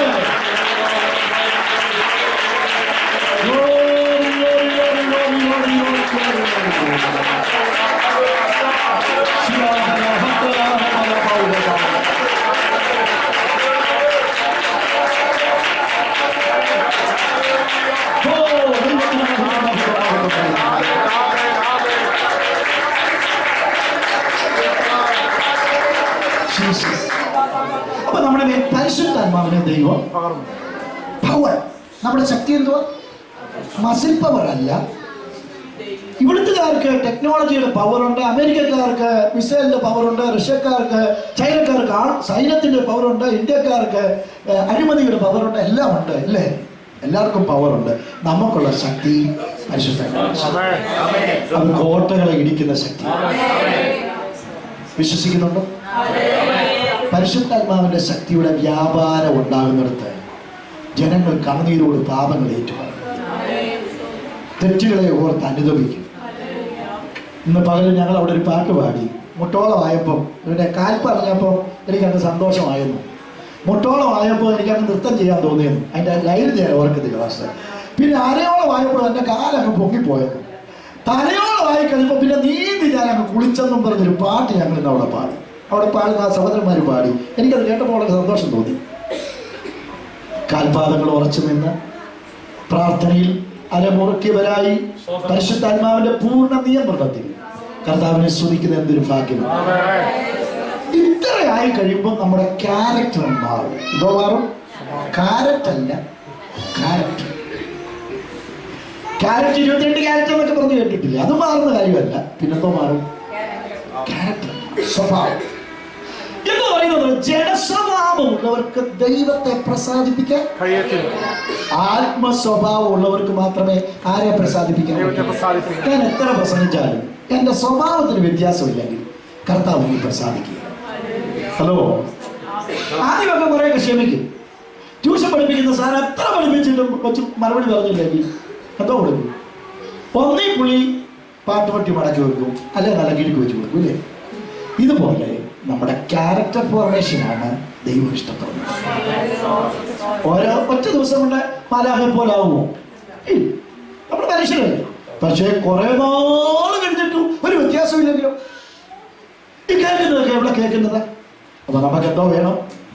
ഓരോ ദിവസം കഴിയുന്തോറും ശുദ്ധീകരണം, ഓരോ ദിവസം കഴിയുന്തോറും വളർച്ച, ഓരോ ദിവസം കഴിയുന്തോറും മെച്യൂരിറ്റിയിൽ നിന്ന് മെച്യൂരിറ്റിയിലേക്ക് ആഗ്രഹിക്കുന്ന എത്ര പേര്. ഇനി നമ്മൾ പരിശുദ്ധ ഇത് മുഖമറി പറഞ്ഞു 4 കാര്യങ്ങൾ മറക്കുമോ? ഇല്ല. We have a new law, we have a new power, we have a new. ജഡസ്വഭാവം മരണത്തിലേക്ക് നയിക്കും, ആത്മസ്വഭാവമോ ജീവൻ എന്ന് പറഞ്ഞാൽ മരിക്കും. ജഡസ്വഭാവം മരിച്ചു പോകുന്നതാണ്. മരണം എന്നുള്ള വാക്കിന്റെ അർത്ഥം എന്തോ വേർപാട് അല്ലേ? ഈ പ്രിയപ്പെട്ടവന്റെ വേർപാടിൽ ഞാൻ അനുശോചിക്കുന്നത് പറഞ്ഞ് കേട്ടിട്ടില്ലേ? അങ്ങനെ എന്ത് ചെയ്യും? വേർപാട് സംഭവിച്ചു. നമ്മളും പുള്ളിയുമായിട്ട് കാണത്തില്ല. ഇത്ര കഴിയുമ്പോൾ എവിടെ കൊണ്ടുവെക്കും? മണ്ണി കൊണ്ടുവെക്കും. വേർപാടാ അല്ലേ? നമ്മളിൽ നിന്ന് വേർപെട്ടു പോകും. ഇതുപോലെ ജഡസ്വഭാവം ഉള്ള മരിക്കുമെന്ന് പറഞ്ഞാൽ ജീവനോട് കുറച്ചു നാളൊക്കെ ഇരുന്നാലും ദൈവിക ബന്ധം എന്ത് ചെയ്യും? പറഞ്ഞു പോയി നഷ്ടപ്പെട്ടു പോകും. മുടിയുമ്പോൾ തന്നെ പോലാവും. അപ്പനിൽ നിന്ന് ബന്ധം മാറിപ്പോകും. പോട്ടെ. അപ്പൊ നമുക്കൊരു പുതിയ ക്യാരക്ടർ. ഇനി പരിശുദ്ധാത്മാവിനെ കുറിച്ചാണ് ഈ അധ്യായം പറയുന്നത്. 4 കാര്യങ്ങളാണ് പ്രധാനമായി പരിശുദ്ധാത്മാവിനെ കുറിച്ച് പറയുന്നത്. അതിൽ 1 മാത്രമേ നമ്മൾ ചിന്തിക്കൂ. 1 കർത്തൃത്വം മനസ്സിലാകാൻ വേണ്ടി, 2 പുത്രത്വം, 3 പൗരത്വം, 4 കാര്യസ്ഥത. ഈ 4 കാര്യങ്ങളാണ് പ്രധാനമായി ഈ അധ്യായത്തിൽ പരിശുദ്ധാത്മാവിനെ കുറിച്ച് പറയുന്നത്. എന്തൊക്കെയാ? സൺഷിപ്പ്, സിറ്റിസൺഷിപ്പ്, ഷിപ്പെല്ലാം കൂടെ വാങ്ങിക്കൊണ്ടിരിക്കണം. പിന്നെന്തുവാ? സ്റ്റുവാർഷിപ്പ്, കാര്യസ്ഥത, ലോർഷിപ്പ്, കർത്തൃത്വം. ഞാൻ നിങ്ങളോട് പറയാം, നമ്മുടെ മേൽ പരിശുദ്ധാത്മാവ് പകർന്നിരിക്കുന്നത് വീരത്വത്തിന്റെ ആത്മാവല്ല, പിന്നെ സുബോധത്തിന്റെ ആത്മാവ്, ശക്തിയുടെ ആത്മാവ്, ഭക്തിയുടെ ആത്മാവ്. എന്നിട്ട് അവിടെ പറയുക അപ്പ, പിതാവേ എന്ന് വിളിക്കുന്ന സ്വപുത്രന്റെ ആത്മാവ്. അപ്പൊ നമ്മുടെ ആത്മാവ് എന്തുവാ? സ്വപുത്രൻ, സൺഷിപ്പിന്റെ ആത്മാവ് എന്ന് പറയുന്നത് ഉറപ്പുണ്ടോ? 2 നമ്മുടെ മേൽ പകർന്നിരിക്കുന്ന പരിശുദ്ധാത്മാവ് കർത്തൃത്വത്തിന്റെ ആത്മാവ്. ആത്മാവിനെ അനുസരിച്ച് നടപ്പി എന്നാ ജഡത്തിന്റെ. ഞാൻ നിങ്ങളോട് ചോദിച്ചോട്ടെ, പരിശുദ്ധാത്മാവ് വിലക്കിയിട്ടുണ്ടോ നിങ്ങളെ? പരിശുദ്ധാത്മാവ് പൗലോസ് വലിയാർത്തി ആസിയയിലേക്ക് പോകാനായിട്ട് പറഞ്ഞപ്പോ പരിശുദ്ധാത്മാവ് സമ്മതിച്ചില്ല. ബിലിയിലേക്ക് പോകാമെന്ന് ചിന്തിച്ചപ്പോ പരിശുദ്ധാത്മാവ് വിലക്കി. പുള്ളിക്കാരൻ ദൈവസേനയിൽ ഇരുന്ന് പ്രാർത്ഥിച്ച് കർത്താവ് എന്നാ പിന്നെ എവിടെ പോയി യോഗം നടത്തിയിട്ട് നീ പറ കർത്താവ് എന്ന് പറഞ്ഞുകൊണ്ടിരുന്നപ്പോൾ രാത്രി ഒരു ദർശനം കണ്ടു. അതിന് ഞാൻ നമ്മൾ മാസിഡോണിയൻ കോളെന്ന് വിളിക്കുന്നത്. ഒരു മനുഷ്യൻ വന്ന് ഞങ്ങളെ സഹായിക്കാമെന്ന് മാറി വിളിക്കുന്ന പരിശുദ്ധാത്മാവ് എന്ത് ചെയ്യുന്നു? ആസിയയിൽ ഏഷ്യയിൽ യോഗം നടത്താൻ പോയപ്പോ പറഞ്ഞു ഏഷ്യ പോകണ്ടടാ മോനെ എന്ന് പറഞ്ഞു. സമ്മതിച്ചില്ല. എന്നാ പിതിനെ പോകാമെന്ന് പറഞ്ഞപ്പോ പരിശുദ്ധാത്മാവ് തടഞ്ഞു. ഒരിക്കലെങ്കിലും പരിശുദ്ധാത്മാവ് ചിലത് സമ്മതിക്കാതിരുന്ന അനുഭവം നിങ്ങളുടെ ജീവിതത്തിലുണ്ടോ? ചെയ്യാനിരുന്ന കാര്യത്തിൽ ടേൺ ചെയ്ത് വിട്ടിട്ടുള്ള അനുഭവം ആർക്കെങ്കിലും ഉണ്ടോ? പരിശുദ്ധാത്മാവ് ഒരിക്കൽ ഒരു സ്നേഹിതനോട് പറഞ്ഞത്, പാപം ചെയ്യാൻ ഒരു അവസരം കിട്ടി തുനിഞ്ഞപ്പോ ഒരു മനുഷ്യൻ വന്ന് കരം പിടിച്ചവനെ മാറ്റിക്കൊണ്ടു പോകുന്നത് പോലെ പരിശുദ്ധാത്മാവ് കൈ നീട്ടാൻ ഇടവരാതെ അവനെ തടഞ്ഞു എന്ന് പറഞ്ഞു. നമ്മുടെ ജീവിതത്തിൽ പരിശുദ്ധാത്മാവിന്റെ കർത്തൃത്വം കേവലം അതരങ്ങളിൽ മാത്രമാണോ, അതോ ജീവിതത്തിന്റെ തലങ്ങളിൽ പരിശുദ്ധാത്മാവ് നമ്മെ കർത്തൃത്വം എടുക്കാറുണ്ടോ? യേശുവിനെ ആത്മാവ് മരുഭൂമിയിലേക്ക് നടത്തി അവൻ മൃഗങ്ങളോടുകൂടെ ആയിരുന്നു എന്ന് സുചേർത്തി വായിക്കുന്നുണ്ട്. മൃഗസ്വഭാവമുള്ളവരുടെ നടുവിലും ഒരു പ്രാർത്ഥന മനുഷ്യനായി, മൃഗസ്വഭാവമുള്ളവരുടെ നടുവിലും ഒരു ആത്മീയനായി, മൃഗസ്വഭാവമുള്ളവരുടെ നടുവിലും ഒരു ദൈവ സംസാരമുള്ളവരായി ജീവിക്കാൻ കഴിയുന്നത് ആത്മാവ് നടത്തുന്നതുകൊണ്ടല്ലേ? പരിശുദ്ധാത്മാവ് നമ്മെ കർത്തൃത്വം നടത്തുന്നു. നമ്മുടെ അതരങ്ങളിൽ മാത്രം പോലെ നമ്മുടെ കണ്ണുകളിൽ, കാതുകളിൽ, നമ്മുടെ ഹൃദയങ്ങളിൽ, നമ്മുടെ നിരൂപണങ്ങളിൽ ആരുടെ കർത്തൃത്വം വേണം? ഒരു നിമിഷം ഏൽപ്പിച്ചു കൊടുത്ത കർത്താവ്. എന്റെ ഭർത്താവ് എന്നെ ചില കാര്യങ്ങളിൽ ഗൈഡ് ചെയ്യുന്ന പോലെ നീ എന്നെ കർത്തൃത്വം നടത്തണം. കേവലം അന്യഭാഷയിൽ ആത്മാവിൽ ആരാധിക്കുക മാത്രമല്ല, പരിശുദ്ധാത്മാവേ ഒരു ഡ്രൈവർ സീറ്റിൽ ഇരുന്ന് ഡ്രൈവർ എങ്ങനെ വാഹനം ഓടിക്കുന്നു അതുപോലെ, സിഗ്നൽ കാണുമ്പോൾ നിർത്തുമോ അങ്ങനെ, ടേണിങ് എങ്ങനെ തിരിക്കുമോ അതുപോലെ എന്റെ മുഴു ജീവിതത്തെയും നിന്റെ ആത്മാവിനാൽ നിയന്ത്രിക്കണം. നിന്റെ ഹിതം വിട്ട് ഇടത്തോട്ട് തിരിയാനിടയാകാതെ, നിന്റെ ഹിതം വിട്ട് വലത്തോട്ട് തിരിയാനിടയാകാതെ, വഴിമുട്ടു നിൽക്കുന്ന സന്ദർഭങ്ങളിൽ ഞെരുക്കത്തിന്റെ അപ്പം തിന്നുമ്പോ, കഷ്ടതയുടെ വെള്ളം കുടിക്കുമ്പോ, ഉപദേഷ്ടാവ് പറഞ്ഞിരിക്കുന്നില്ല, ദൃഷ്ടി വെച്ച് ആലോചന നൽകുന്ന കർത്താവിനെ പോലെ പരിശുദ്ധാത്മാവിന്റെ ദിവ്യ ആലോചന എന്റെ ജീവിതത്തിൽ നൽകണമേ. വഴിമുട്ടുമ്പോ, തടസ്സങ്ങൾ ഉയരുമ്പോ, പ്രതികൂലങ്ങൾ ഉയരുമ്പോ, പ്രതിസന്ധികൾ ഉയരുമ്പോ, എന്ത് ചെയ്യണമെന്ന് അറിയാതെ ഞാൻ അതേ ഹൃദയത്താകുമ്പോ നിന്റെ ആത്മാവിനെ നിരത്തി നടത്തണമേ. സ്തോത്രം. അങ്ങനെ ഒരു ജീവിതമാണ് ക്രിസ്ത്യൻ ജീവിതം. അവിടെ ദുഃഖം ഉണ്ടെങ്കിലും എന്തോ ഉള്ളത് ഒരു സന്തോഷം. അപ്പൊ ഒന്നാമത് ഞാൻ പറഞ്ഞു സൺഷിപ്പ്, പുത്രത്വത്തെ കുറിച്ച് നമുക്ക് എന്തോ ഓർമ്മ വരുത്തും പരിശുദ്ധാത്മാവ്. ഞാൻ പ്രാപിച്ചിരിക്കുന്നത് എന്തോ അല്ല, വട്ടമിട്ട് ചുറ്റി മുമ്പിൽ കുഴി പിടിച്ച് നിന്നെ പുറകോട്ട് തള്ളുമെന്ന് പറയുമ്പോൾ അയ്യോ ഭാഷയെ കൂടോത്രമാ അവര് അങ്ങനെ പ്രതികാരം ഇങ്ങനെ നോക്കിയെന്ന് പറഞ്ഞ് പേടിക്കുന്ന ഒരു ആത്മാവല്ല എൻ്റെ മേൽ പകർന്നിരിക്കുന്നത്, പുത്രത്വത്തിന്റെ ആത്മാവാണ്. ഞാൻ അവിടെ ചെന്ന് ഐസക്കിനെ കണ്ണുരുട്ടി കാണിക്കാൻ, മോനെ ഇങ്ങോട്ട് വന്നതെന്ന് പറഞ്ഞാൽ അവരെന്നെ കണ്ണുരുട്ടി കാണിക്കാൻ. അവന്റെ വീടാ, അവന്റെ അപ്പന്റെ വീടാ. ഞാൻ ഇന്ന് കയറി വന്നതാ, നാളെ പോകുന്ന ആളാ, എന്റെ വീടാന്ന് അവൻ കാണിക്കും. അപ്പനെ കൊച്ചു കുഞ്ഞാണെങ്കിലും സ്വന്തം വീടിനെ കുറിച്ചും അപ്പനെ കുറിച്ചും അത്ര അപബോധമുണ്ടെങ്കിൽ നമ്മുടെ മേൽ പകർന്നിരിക്കുന്ന പുത്രത്വത്തിന്റെ ആത്മാവ് നിന്റെ ജോലി മുടക്കുമെന്നും, നിന്നെ രോഗിയാക്കുമെന്നും, നിന്റെ കുടുംബത്തെ തകർക്കുമെന്നും, ആയുഷ്മത്തിൽ തകർത്ത് കളയുമെന്നും പിശാച് കാതുകളിൽ മന്ത്രിക്കുമ്പോ പേടിച്ച് മുട്ടുമടക്കുന്നവരല്ല എന്റെ മേൽ പകർന്നിരിക്കുന്നത് യേശുവിന്റെ ആത്മാവാണ്. ഏത് പ്രതികൂലത്തായി ചാടിക്കിടക്കുക അവന്റെ ആത്മാവിനെ ശക്തീകരിക്കുമെന്ന് പറഞ്ഞു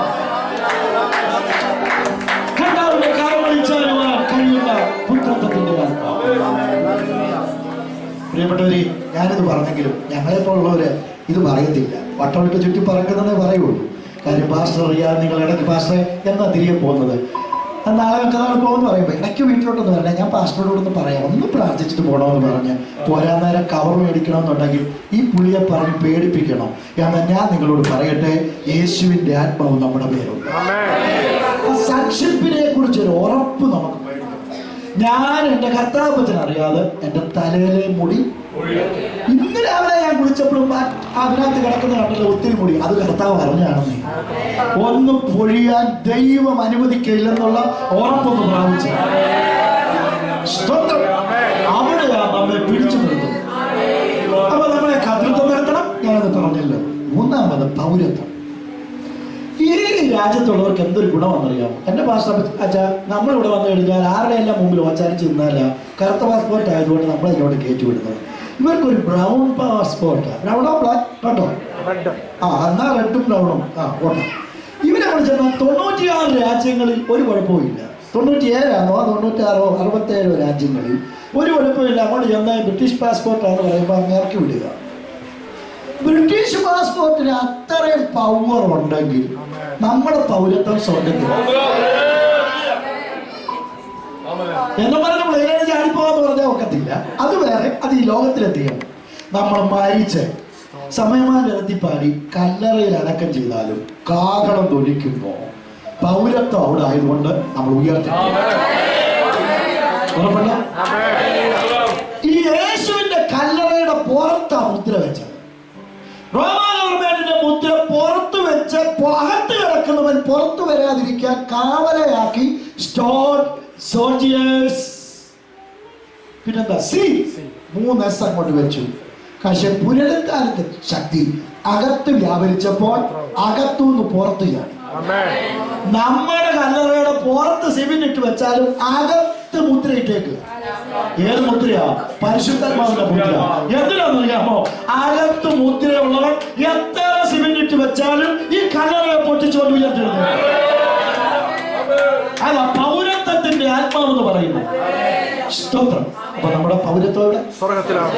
മരിച്ചാലും നമ്മളെന്ത് ചെയ്യും? ഉയർത്തെഴുന്നേക്കും. എപ്പോ ഉയർത്തെഴുന്നേക്കും? കാഹളം ധ്വനിക്കുമ്പോൾ. നിത്യതയെ കുറിച്ചുള്ള കാര്യങ്ങൾ കേട്ടോണ്ടിരിക്കുക. അതുകൊണ്ട് നിങ്ങളെല്ലാം അത് പഠിച്ചു വെച്ചിരിക്കും. കാഹളം ധ്വനിക്കുമ്പോൾ കറങ്ങിയല്ല നമ്മൾ എന്ത് ചെയ്യും? പറക്കും. ഉറപ്പുണ്ടോ? നാലാമത്തെ കാര്യമാണ് കാര്യസ്ഥ. എന്താ കാര്യസ്ഥ? അവിടേക്ക് നമ്മൾ പോകും. അതുകൊണ്ട് ആത്മാവ് നമ്മുടെ ബലഹീനതയ്ക്ക് ഇപ്പൊ പരിശുദ്ധാത്മാവ് എന്ത് ചെയ്യുന്നു? കാര്യസ്ഥ. എന്റെ ബലഹീനതയ്ക്ക് എന്ത് ചെയ്യുന്നു? അതെന്നെ പ്രൈസിനോട് പറഞ്ഞു, പാസ്റ്ററെ ഇടയ്ക്കിടയ്ക്ക് എനിക്ക് വീഴുന്നൊരു സ്വഭാവം.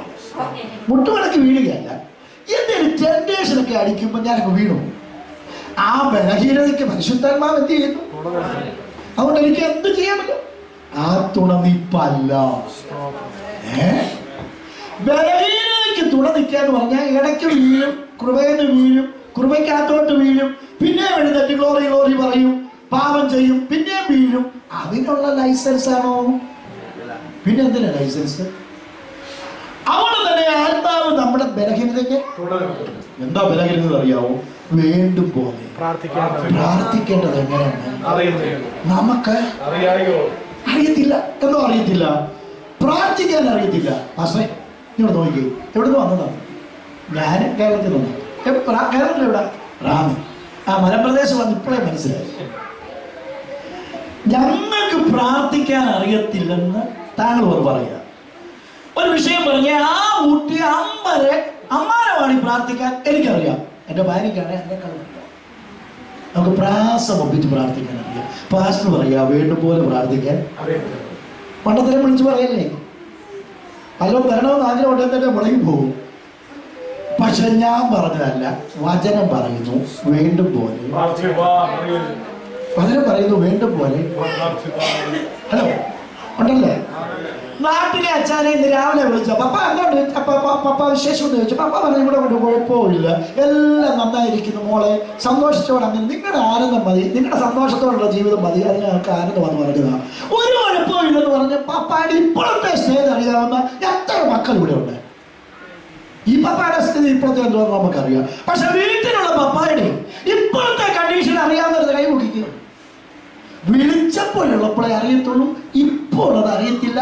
ഇപ്പോൾ ഉള്ളത് അറിയാവുന്നവൻ ഉയരത്തിലാണ്. അതാ പറഞ്ഞേ വീണ്ടും പോലെ. ഞാൻ ഇവിടെ വന്ന് എൻ്റെ ഭാര്യയെ വിളിച്ചു, എന്തോട്ട് വിശേഷം എന്നൊക്കെ ചോദിച്ചു. കുഴപ്പമൊന്നുമില്ല, എല്ലാം സന്തോഷമായിരിക്കുന്നു, സഭായമൊക്കെ നന്നായി നടന്നു.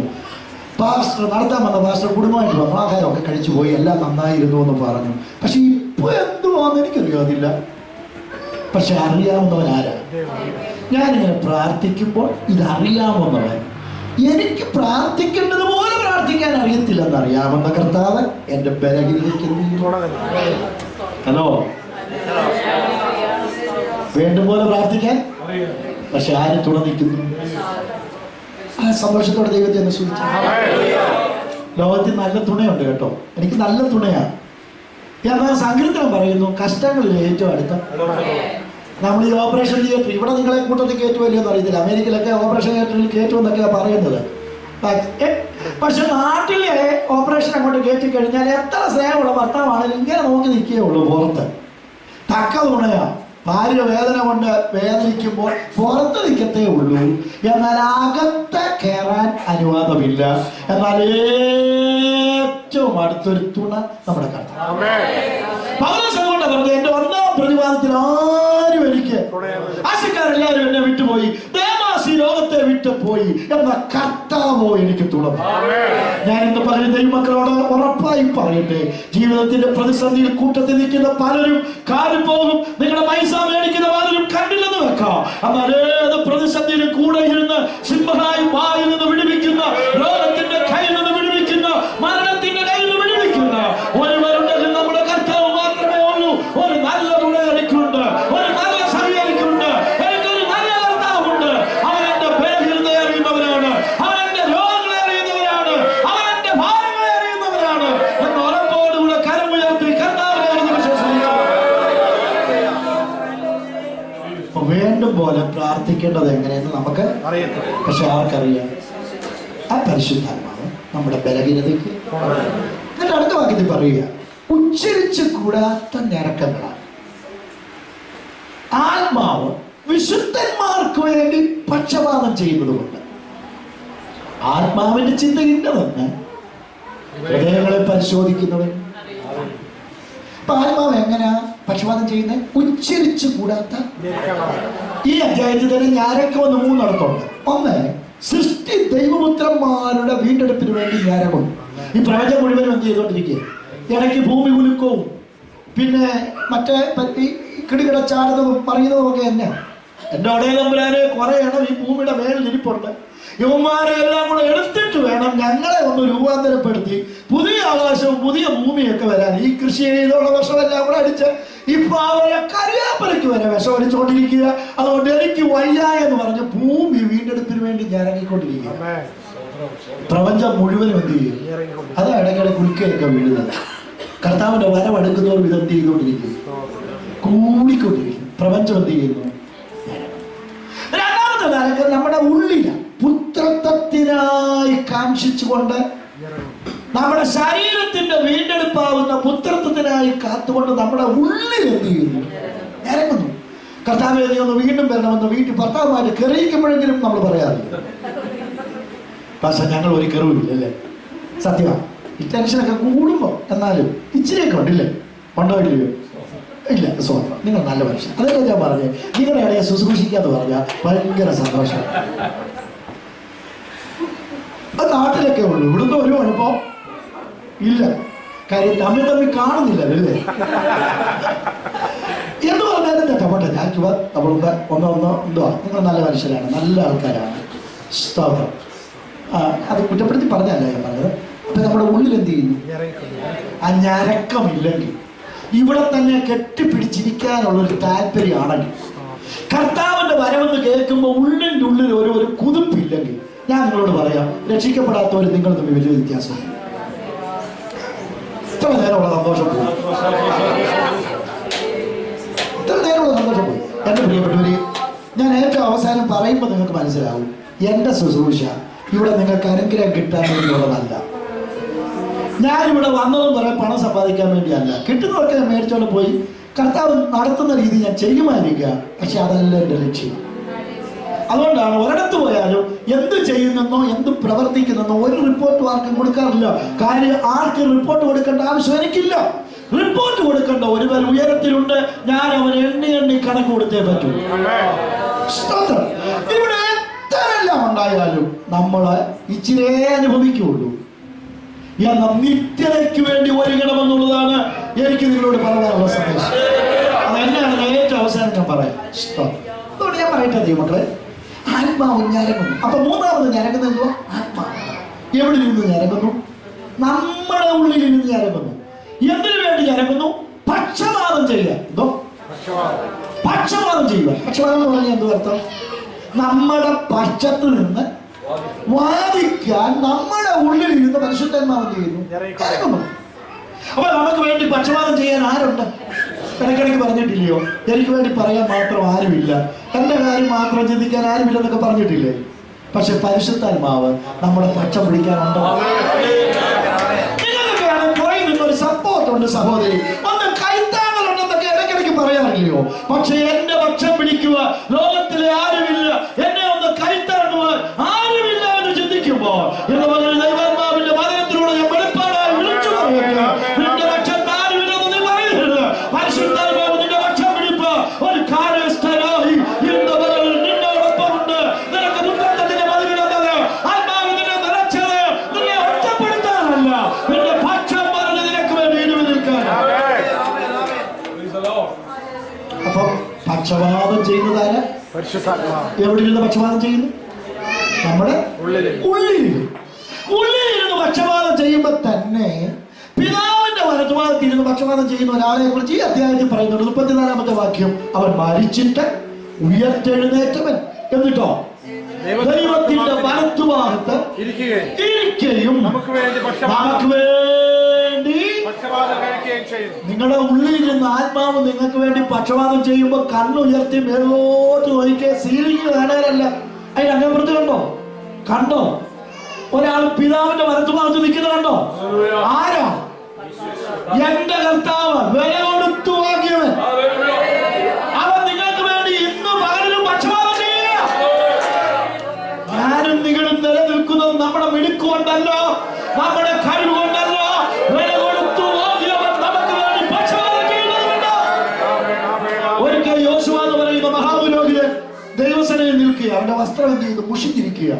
ദൂതൻ വന്ന് സാത്താൻ വന്ന് അവരെ കുറ്റപ്പെടുത്തിക്കൊണ്ടിരിക്കുമ്പോ അവിടെയുള്ള ദൂതൻ അങ്ങോട്ട് മാറി നിന്ന് വിളിച്ചു പറയുക, സാത്താനെ നിനക്ക് അതും ഇതുമൊക്കെ പറയാം, പക്ഷെ ഞാനിവനെ തീയിൽ നിന്ന് വലിച്ചെടുത്തൊരു കൊള്ളുക, കത്തിപ്പോകേണ്ടതാ, ഇല്ലാതായി തീരണം. പോകേണ്ടതാ, ചാരമായി പോകേണ്ടതാ. എന്നാൽ എനിക്ക് വേണ്ടി ഉപയോഗിക്കുവാൻ ചാരത്തിൽ നിന്ന്, തകർച്ചയിൽ നിന്ന്, ഇല്ലായ്മയിൽ നിന്ന്, തീയിൽ നിന്ന് വിളിച്ചെടുക്കുക. ഇവന്റെ വസ്ത്രം മുഷിഞ്ഞതാണെങ്കിൽ ഇവന്റെ തലയിൽ അലങ്കാരം ധരിപ്പിക്കുക മാത്രമല്ല, പുതിയ വസ്ത്രം ഇവരെ ധരിപ്പിക്കുന്നു പറയുക. സർക്കാരിന്റെ കുറ്റാരണ വേണമെങ്കിൽ മുമ്പിൽ പുതിയ വസ്ത്രം ധരിപ്പിച്ചവർ.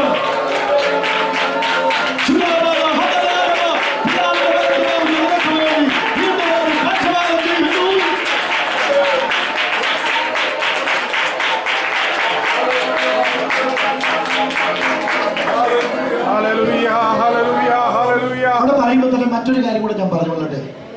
യേശുവിനുള്ള ദിവസം ഇങ്ങനെ ബെഥാനിയയിലെ ലാസറിന്റെ വീട്ടിൽ പോയിട്ട് വരികയാണ്. അത് കഴിഞ്ഞപ്പോൾ വിശന്ന് കഴിഞ്ഞപ്പോൾ ഒരു അധികം ഇഷ്ടം പോലെ വല്ലോ കാണുമെന്ന് പറഞ്ഞ് നോക്കി, ഒന്നും കണ്ടില്ല. ഉടനെ കർത്താവ് എന്ത് ചെയ്തു?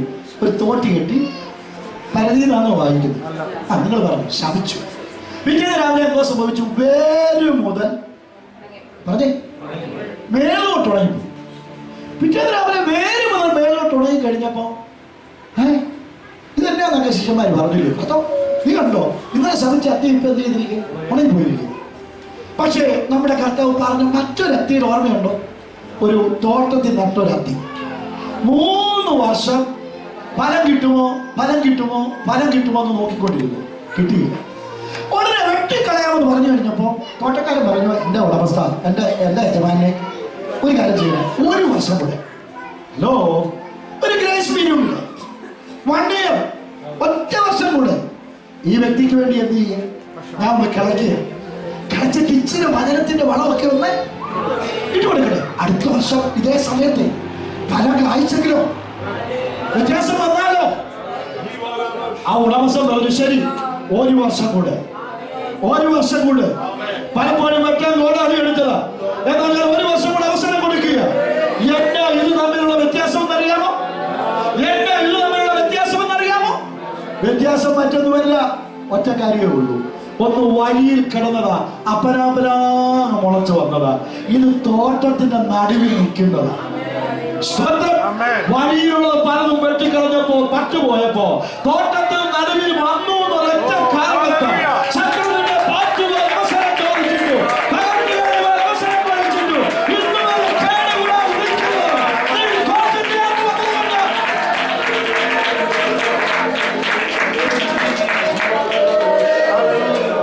ശത്രു പിതാവിന് വലത്തുഭാഗത്ത് നോക്കി അവന്റെ പ്രസംഗം കേൾക്കരുത്, അവന്റെ പ്രാർത്ഥന കേൾക്കരുത്, അവർക്കും മറുപടി നൽകരുതെന്ന് പറയുമ്പോ പുത്രൻ തമ്പുരാൻ പറയും, അങ്ങനല്ല പിതാവേ, ഞാൻ എന്റെ രക്തത്താൽ വില കൊടുത്തു വാങ്ങിയ ദൈവം തമ്പുരാനോട് പിശാച് പറയാൻ, നീ തീരുമാനം, നീ വിധിച്ചേ പറ്റൂ, തട്ടിക്കളഞ്ഞേ പറ്റൂ. വിശ്വാസം പൊയ്പോകാതിരിക്കാനാണ് ഇവൻ പറയുന്നത്. പക്ഷേ പിതാവ് എഴുന്നേറ്റ് നോക്കുമ്പോ പറയും, സാത്താനെ, നീ എഴുതിയ കുറ്റങ്ങളൊന്നുമല്ല ഞാൻ കാണുന്നത്. എന്റെ പുത്രന്റെ രക്തം ആ കുറ്റങ്ങളുടെ മേൽ കിടക്കുന്നത് കൊണ്ട് ഞാൻ ഇവനെ നീതീകരിക്കപ്പെടുന്നു, ഇവന് വേണ്ടി ഞാൻ ഇടിവി നിൽക്കുന്നു എന്ന് പറഞ്ഞു. നിനക്കും എനിക്ക് വേണ്ടി ഇടിവി നിൽക്കുന്ന ഒരു കർത്താവ്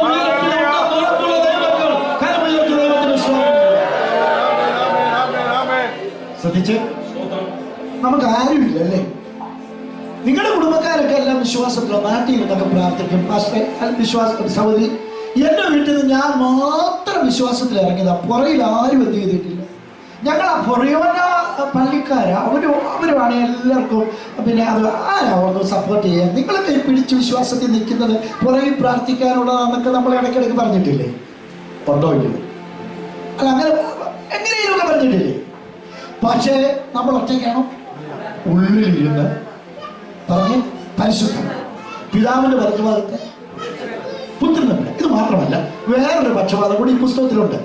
11-ാം അധ്യായം 2-ാം വാക്യം വായിക്കുമ്പോ ഏലിയാവ് ദൈവത്തോട് വാദിക്കുമ്പോ, ഇംഗ്ലീഷിൽ മലയാളത്തിൽ വാദിക്കുമ്പോ, ഇംഗ്ലീഷിൽ plead with God, intercede with God എന്താ പറയുന്നത് അറിയാം? എന്നോട് ശ്രദ്ധിച്ചേ മതി.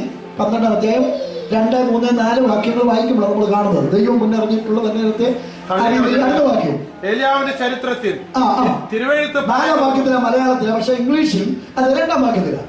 എന്ന് ദൈവത്തോടെ വാദിക്കുമ്പോൾ അവൻ അരുളപ്പാടുണ്ടായത് എന്ത്?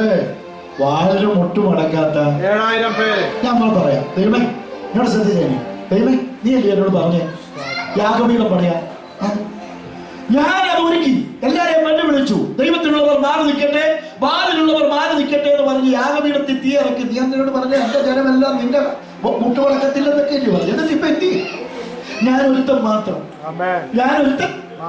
ഞാൻ പ്രാർത്ഥിച്ചത് വെറുതെ, യാഗപീഠം പണിതത് വെറുതെയാ, യോഗം നടത്തിയത് വെറുതെയാ, വെല്ലുവിളി ഏറ്റെടുത്ത് നടത്തിയതാ, മുഴങ്കാലമേ നിന്നത് മാത്രമാ, എന്റെ കണ്ണിന് മുമ്പിൽ ആരും വേർതിരിഞ്ഞില്ല എന്നെ വാദിക്കുമ്പോൾ, ദൈവത്തോട് എഴുതി നിൽക്കുമ്പോൾ, ഇത്രയും നാൾ ഞാൻ പ്രാർത്ഥിച്ചിട്ടും, ഇത്രയും നാൾ ഉപവസിച്ചിട്ടും, ഇത്രയും നാൾ ഞാൻ കരഞ്ഞിട്ടും എനിക്ക് മാത്രം ഒരു വിടുതലില്ല നിൽക്കുമ്പോൾ ദൈവം അവരോട് പറഞ്ഞു, മോനെ കുഞ്ഞെ, നിന്റെ കണ്ണിന് മുമ്പിൽ പല മറുപടിയും വെളിപ്പെട്ടിട്ടില്ലെങ്കിലും നിന്റെ പ്രാർത്ഥനയുടെ മറുപടി ഇല്ല എന്ന് നീ ചിന്തിക്കരുത്. വാതിൽ മുട്ടുമുടക്കാത്ത 7000 പേരെ അഗ്നികളിക്കുന്ന കണ്ണുകളാൽ ഞാൻ കാണുന്നു. ഇന്ന് പകൽ കരമുയർത്തി ദൈവത്തിന് സ്തോത്രം ചെയ്യാമോ? നിന്റെ പ്രാർത്ഥനയുടെ മറുപടി നിന്റെ കണ്ണിന് മുമ്പിൽ വെളിപ്പെട്ടിട്ടില്ലെങ്കിലും ദൈവം ചിലതിന്റെ മറുപടിക്കായി കാത്തു നിർത്തിയിട്ടുണ്ട്. ചില മറുപടികൾ ഉദിച്ചുയർന്നിട്ടുണ്ട്, ചില 7000 മാറ്റിയിട്ടുണ്ട്. Hallelujah, hallelujah. വിശ്വസിച്ചുകൊണ്ട് ദൈവത്തെ ഒരു വിശ്വസിച്ചു. ഞാൻ സമയം പോകുന്നതുകൊണ്ട് വളരെ സ്പീഡിൽ പോകും. അതിപ്രധാനമായി പറയേണ്ട പല കാര്യങ്ങളും അതിനകത്തുണ്ട്, എങ്കിലും ഞാൻ വിട്ടുവിട്ടു പോകട്ടെ. പ്രിയരെ, ആത്മാവ് എന്ത് ചെയ്യുന്നു? വിശുദ്ധന്മാർക്ക് വേണ്ടി ദൈവഹിത പ്രകാരം അകവിതൊന്നുമല്ല, ദൈവത്തിന് ഹിതമുള്ള കാര്യങ്ങൾ നമ്മുടെ ഉള്ളിലിരുന്ന് എന്ത് ചെയ്യുന്നു? ഇന്ന് ഞാൻ സന്നദ്ധത്തോട് ചേർന്ന് ഞാൻ പക്ഷപാതം ചെയ്ത ഞരക്കത്തെ കുറിച്ചൊന്ന് പറയുക. ഞാൻ ഇരുന്നൊരു സഭയിൽ ഒരു ചെറിയ പ്രശ്നം നടന്നു. ചെറിയ പ്രശ്നമല്ല, വലിയ പ്രശ്നം, കല്ലറ പ്രശ്നം. എനിക്കറിയാം ഇത് ഇവിടെ തീരുകയില്ല. ഞാൻ നേതാക്കന്മാരുടെ കരങ്ങളിലോട്ട് കൊടുത്തു. അപ്പോഴേ എനിക്കറിയാം ഇത് കുളമാകും. നേതാക്കന്മാരുടെ കൈ കൊടുത്താൽ പ്രശ്നം കുളമാവും, കർത്താവിന്റെ കൈ കൊടുത്താൽ പ്രശ്നം സോൾവ് ആവും. പക്ഷെ മനുഷ്യനല്ലേ, ഓരോരുത്തരെന്നെ ഉത്തരവാദിത്തപ്പെടുത്തിയൊക്കെയല്ലേ. അതുകൊണ്ട് ഞാൻ അങ്ങോട്ട് വിട്ടുകൊടുത്തു. അവരെല്ലാം കൂടെ കൂടി രാത്രി 6 മണിക്ക് വന്നു. 10:30 പ്രശ്നം തീർന്നില്ല. ഏറ്റവും അവസാനം എനിക്ക് സഹിക്കാൻ വയ്യാഞ്ഞ് ഞാൻ വലിയ വായിലൊക്കെ കരഞ്ഞു കഴിഞ്ഞപ്പോൾ ഒരു കൂട്ടം ആൾക്കാർ പറഞ്ഞു, പക്ഷേ ഞങ്ങൾക്ക് പ്രശ്നമില്ല, 2 കൂട്ടരും കൂടെ പ്രശ്നം തീർത്തങ്ങ് പോയി. പക്ഷേ അവർ മാറിക്കൂടാൻ തീരുമാനമെടുത്തു. സഭ ഇപ്പം എന്ത് ചെയ്യുക? 2 35 40 മാറും, അല്ല 35 മാറാൻ പോവുകയാണ്. സ്തോത്രം. 35 കുടുംബം ഒരു വശത്തും മറ്റൊരു കുടുംബം 35 അല്ലെ 30 കുടുംബം മറ്റൊരു വശത്തും. സഭ 2 പോലും. നേതാക്കന്മാർ പറഞ്ഞു 2 ആയിരിക്കും, പക്ഷെ ഒറ്റ ലേവലേ ആകാം. പാവം പിടിച്ച് നമ്മുടെ കാലത്ത് പൊട്ടിയെന്ന് കേട്ടാൽ എന്തൊരു സന്തോഷമല്ലേ. എൻ്റെ ഹൃദയം പൊട്ടിയിട്ട് ആ പായിലോട്ട് കിടന്നേ, പാൽ കറങ്ങുന്നതിന്റെ കീഴിലോട്ട് കിടന്നിട്ട് പ്രാർത്ഥിച്ചും പാടിയും സ്തോത്രം ചെയ്തു ദൈവമേ വിടുവിക്കണമെന്നൊന്നും പറഞ്ഞില്ല. ഇടയ്ക്കിടയ്ക്ക് ഇങ്ങനെ മാത്രം പറയും, ദൈവമേ, കർത്താവേ, എന്റെ ദൈവമേ.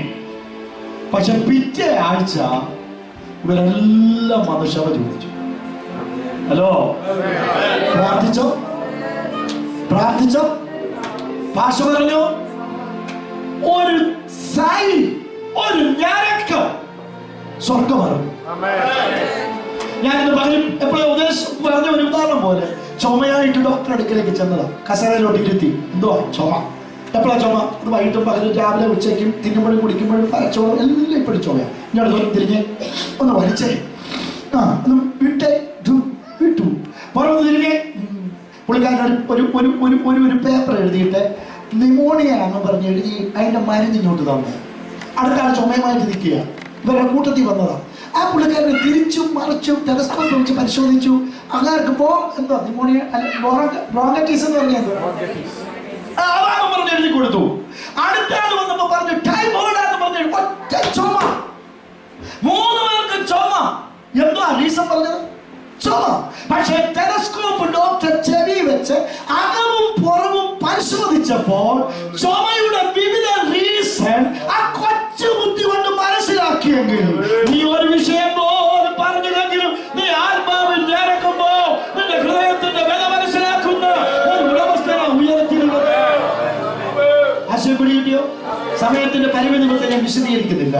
എന്റെ വേദന ഒപ്പിയെടുക്കുന്ന ഒരു ഉടമസ്ഥന ഉയരത്തിലുണ്ട്, ഒരു ജാതിക്കാരൻ ഉയരത്തിലുണ്ട്, ഒരു പരിശുദ്ധൻ ഉയരത്തിലുണ്ട് എന്ന് ഉറപ്പുള്ള ദൈവത്തിന് ബഹുജനം കൊടുത്താൽ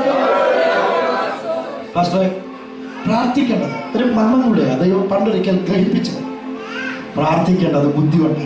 ഞാൻ പൊതുവെ പറയുകയാണ്, പാസ്റ്റർ ഞാൻ വിളിച്ചതേ ഉള്ളൂ. അതൊരു കഥയാണ്, നടന്ന സംഭവം. 1988 ഡോക്ടർ PJ തോമസ് നടന്ന സംഭവം പത്രത്താളിൽ എടുത്തുയർത്തി മേൽപ്പാടം എന്ന് പറയുന്ന സ്ഥലത്ത് പ്രസംഗിച്ചതാണ്. ഒരു സഭ. അവിടെ ഉപവാസ പ്രാർത്ഥന നടക്കുക. പുതിയ പാസ്റ്റർ വന്നു. പക്ഷെ ഒറ്റ കുഞ്ഞ് വന്നില്ല. അവസാനം കുറേ ദിവസങ്ങൾ കഴിഞ്ഞപ്പോൾ 3 ചെറുപ്പക്കാർ പറഞ്ഞു. അവർ പറയാം, നമുക്ക് സിനിമയ്ക്ക് പോകാം. അപ്പാ ഞാനും വരുന്നുണ്ട്, പോയേക്കാം. എടാ നമുക്ക് ഒത്തിരി സമയം എനിക്ക് കിടക്കാം, ചുമ്മാ വഴിയെ നടക്കാം, നമുക്കൊരു കാര്യം ചെയ്യാം, ചർച്ചിൽ. എന്നിട്ട് സമയം ആശീർവാദം പറയുമ്പോൾ നേരെ എങ്ങോട്ട് പോകാം? സിനിമ തിയേറ്ററിലോട്ട് പോകാം. അവരങ്ങനെ വന്നു ഇരിക്കുക. പാസ്റ്റർ ഗ്ലോറി എന്ന് പറഞ്ഞു. ഞാനായിരുന്നു പ്രാർത്ഥിക്കും, കർത്താവേ മാത്തുക്കുട്ടി സഹോദരന് കൊടുത്ത മാനസാന്തരത്തിനായിട്ട് സ്തോത്രം, പ്രൈസിന് കൊടുത്ത രൂപാന്തരത്തിനായിട്ട് സ്തോത്രം, വിൽസന് കൊടുത്ത രൂപാന്തരത്തിനായിട്ട് സ്തോത്രം എന്ന് പറഞ്ഞു. പക്ഷേ ഈ പാസ്റ്റർ ഇതൊന്നും പറയാൻ പോയില്ല. പുള്ളി എന്തോ ഇതൊന്നും അറിയാമോ, മുഴക്കാലം അടക്കി പ്രാർത്ഥിക്കാൻ തുടങ്ങി. ആരുടെയും പേര് പറഞ്ഞില്ല. കുറെ കഴിഞ്ഞപ്പോൾ അന്യഭാഷയിൽ പ്രാർത്ഥിക്കാൻ തുടങ്ങി. അന്യഭാഷ പ്രാർത്ഥിച്ചു കഴിഞ്ഞപ്പോൾ സ്വന്തം ഭാഷ വിളിച്ചു പറയുക, കർത്താവേ രക്ഷിക്കണമേ, കപ്പൽ മുങ്ങിപ്പോകുന്നു, 300 പേരുണ്ട്, വിടുവിക്കണമേ. അവര് പറഞ്ഞു, പാസ്റ്റർ ഇത്ര നേരം അന്യഭാഷ പറഞ്ഞു, പാകലോകയാണ്. അപ്പൊ മട്ടു പിടിച്ചു. ഇപ്പൊ കുഴപ്പമുണ്ടായി, എന്തോ കുഴപ്പമുണ്ടായി. പുള്ളി പറയുന്നുണ്ട് കപ്പൽ മുങ്ങുന്നു, കപ്പൽ മുങ്ങുന്നു എന്ന് പറഞ്ഞ് പ്രാർത്ഥിക്കുന്ന കണ്ടോടെ ഇത് പാടാന്ന് പറഞ്ഞു. അവര് 3 പേരും കൂടെ ഇറങ്ങിപ്പോയി. പക്ഷെ എന്ത് സംഭവിച്ചെന്നറിയാം? പിറ്റേന്ന് രാവിലെ ഒരുത്തൻ കൊണ്ടുപോയിട്ട് ഇറങ്ങി പത്രം എടുത്ത് വായിച്ചപ്പോ പത്രത്തിന്റെ ഫസ്റ്റ് പേജിൽ ഒരു കപ്പൽ മുങ്ങിത്താഴും. 300 മൈൽ ദൂരെ, ഇവര് താമസിക്കുന്നിടത്തുനിന്ന് 300 മൈൽ ദൂരെ. വായിച്ചു നോക്കിയപ്പോ 300 പേര് അവരെ സന്ദേശം അയച്ച് ബോട്ടുകളിൽ കയറ്റുന്നു. അവര് തലച്ചുകൊണ്ട് അത് ക്ലിക്ക് ചെയ്യണം. ഇത് എവിടെയോ കിട്ടും. ഇന്നലെ പാസ്റ്റർ സമയം നോക്കി, വൈകിട്ട് 8:30. കപ്പൽ പോകുന്ന സമയം നോക്കി, വൈകിട്ട് 8:30. 300 പേരെ രക്ഷിക്കണം. 300 പേർ. മനസ്സിലായോ?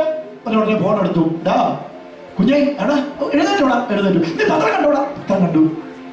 വായിച്ചോ? പത്രം കണ്ടോ? ഇല്ല. വായിച്ചു പറഞ്ഞ അവൻ വായിച്ചു നോക്കി. അവൻ ഈ സംഭവം കണ്ടു. അടുത്ത കൂട്ടുകാരനെ വിളിച്ചു. പിറ്റേ ദിവസം സന്ധ്യക്ക് ഹോള് നിറച്ചാൽ. ഇതെങ്ങനെ സംഭവിച്ചു? അവർക്ക് രൂപാന്തരം വരുത്തണമെന്ന് പറഞ്ഞാൽ അവർ കരയിച്ചു പോകും. ഞങ്ങൾ യോഗത്തിന് പോയപ്പോ പാസ്റ്റർ കുത്തി പ്രാർത്ഥിച്ചെന്ന് പറയും. പക്ഷെ ആത്മാവിന്റെ കാര്യങ്ങൾ വിഷയം ഏൽപ്പിച്ചു കൊടുത്തപ്പോ പാസ്റ്ററുടെ ഉള്ളിലുള്ള തിരക്കമറിയുന്ന ദൈവം അവിടെയുള്ള സമയം മുഴുവനും സന്ദർശിച്ചെങ്കിൽ നിന്റെ ഭർത്താവിനെ ഉപദേശിച്ച് നീ മാനസാന്തരപ്പെടുത്താൻ നോക്കണ്ട. നിന്റെ കുടുംബത്തിലൊരു വ്യത്യാസം നിന്റെ ബുദ്ധി കൊണ്ട് ചിന്തിക്കണ്ട. നീ രാവിലെയും വൈകിട്ടും എഴുതി ആത്മാവ് നിറഞ്ഞ് പ്രാർത്ഥിക്കാൻ തുടങ്ങിയ പരിശുദ്ധാത്മാവ് നിന്റെ ഹൃദയത്തെ ശോധന ചെയ്ത് വിഷയത്തിന് മറുപടിയുമായി എഴുതി വരും. വിശ്വസിക്കുന്നുണ്ടോ? കർത്താവിനെ പഠിപ്പിച്ച പരിപാടിയാണ്. ഞാനത് പ്രാക്ടീസ് ചെയ്തു, വിജയിച്ചു. ഇന്ന് മകൻ പറയട്ടെ, നമ്മുടെ ഉള്ളത്തെ ശോധന ചെയ്യുന്നൊരു കർത്താവ്. മനസ്സിലാകുന്നുണ്ടോ? ഞാൻ സ്പീഡ് പോകട്ടെ. ഇനി നമുക്കുള്ളത് പരിമിതമായ നിമിഷങ്ങൾ. അങ്ങനെ ആത്മാവ് ഉച്ചരിച്ചൊരത്ത് നടക്കേണ്ടതാണ്. ദൈവഗത പ്രകാരം നമുക്ക് വേണ്ടി നമ്മുടെ ഉള്ളിൽ നിന്ന് പക്ഷപാതം ചെയ്യുമ്പോൾ പിതാവിന്റെ വലത്തുഭാഗത്തെ പുത്രന്റെ വരെ പക്ഷപാതം ചെയ്യുന്നു. നമ്മൾ എന്ത് ചെയ്യുന്നു? ഏലിയാവ് ബാക്കിയുള്ള എല്ലാ ഇസ്രായേലിന് വേണ്ടി എന്ത് ചെയ്യുന്നു? പറഞ്ഞേ, പക്ഷപാതം ചെയ്യുന്നു. അപ്പൊ ആരൊക്കെ പക്ഷപാതം ചെയ്യുന്നു? പരിശുദ്ധാത്മാവിന്റെ ഉള്ളിലിരുന്ന്, സ്വർഗത്തിലിരുന്ന്, സഭയിലെ വിവിധ കോണുകളിൽ. ഈ സ്ഥലത്തിന്റെ ഒരു 5 പേരാണ് പരഭാഷ. ഈ അടുത്ത കെൻഡിലും ജിലിഹാദിലും അവിടെയും ഇരുന്ന് നിങ്ങൾക്ക് ഓരോരുത്തർക്കും വേണ്ടി പക്ഷപാതം ചെയ്യുന്ന സഹവിശ്വാസികൾ ആത്മാവിനൊന്ന് ദർശിച്ച് നീ ചിന്തിക്കുന്നുണ്ടോ? നീ ഒറ്റയാണെന്ന്? നിനക്ക് വേണ്ടി പ്രാർത്ഥിക്കാൻ ആരുമില്ലെന്ന് ചിന്തിക്കുന്നുണ്ടോ? ഇയ്യോബ് തന്റെ കുഞ്ഞുങ്ങൾക്ക് വേണ്ടി പ്രാർത്ഥിച്ചപ്പോ ഇയ്യോബിന്റെ കുടുംബത്തിന് ചുറ്റും വേര് ഉയർന്നെങ്കിൽ സഹോദരന്മാരെ സഭയുടെ പ്രാർത്ഥന വേര് ഉയർത്തിയല്ലേ? നീ വാഹനം ഓടിച്ച് രാത്രി മുഴുവൻ ഒത്തുവരച്ച് രാവിലെ പോയി കണ്ണടഞ്ഞിട്ടും അപകടം സംഭവിക്കാതിരുന്നു എടുക്കാതെ ചിന്തിക്കുന്നുണ്ടോ? Hallelujah, hallelujah, hallelujah. യേശുവിന്റെ നാമത്തിൽ ഞാൻ ഇന്ന് പകരം ജയപ്പെടുത്തുന്നു. പ്രാർത്ഥനയ്ക്ക് ശക്തിയുണ്ടെന്ന് വിശ്വസിക്കുന്ന മക്കൾ, കോട്ടകളെ വിളിപ്പോ ശക്തിയുണ്ടെന്ന് വിശ്വസിക്കുന്ന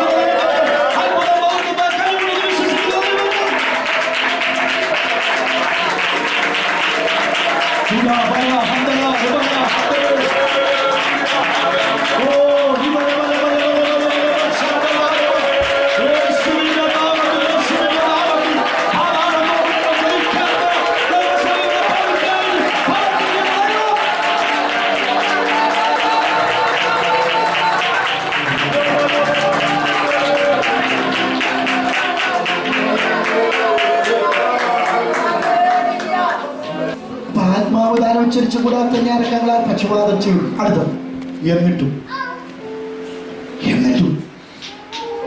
പരിശുദ്ധാത്മാവ് എൻ്റെ ഉള്ളിൽ നിന്ന് പക്ഷപാതം ചെയ്തിട്ടും, ദൈവദാസന്മാർ സഭയിൽ നിന്ന് പക്ഷപാതം ചെയ്തിട്ടും, പിതാവിന്റെ വലതുഭാഗത്തിൽ നിന്ന് പുത്രൻ തമ്പുരാൻ പക്ഷപാതം ചെയ്തിട്ടും, ദൈവത്തെ സ്നേഹിക്കുന്നവർക്ക്, നിർണയപ്രകാരം വിളിക്കപ്പെട്ടവർക്ക് എന്തെങ്കിലും സംഭവിച്ചാൽ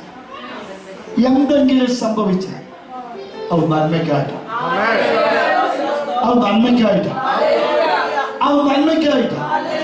വിശ്വസിക്കുന്ന എത്ര പേരുണ്ട്?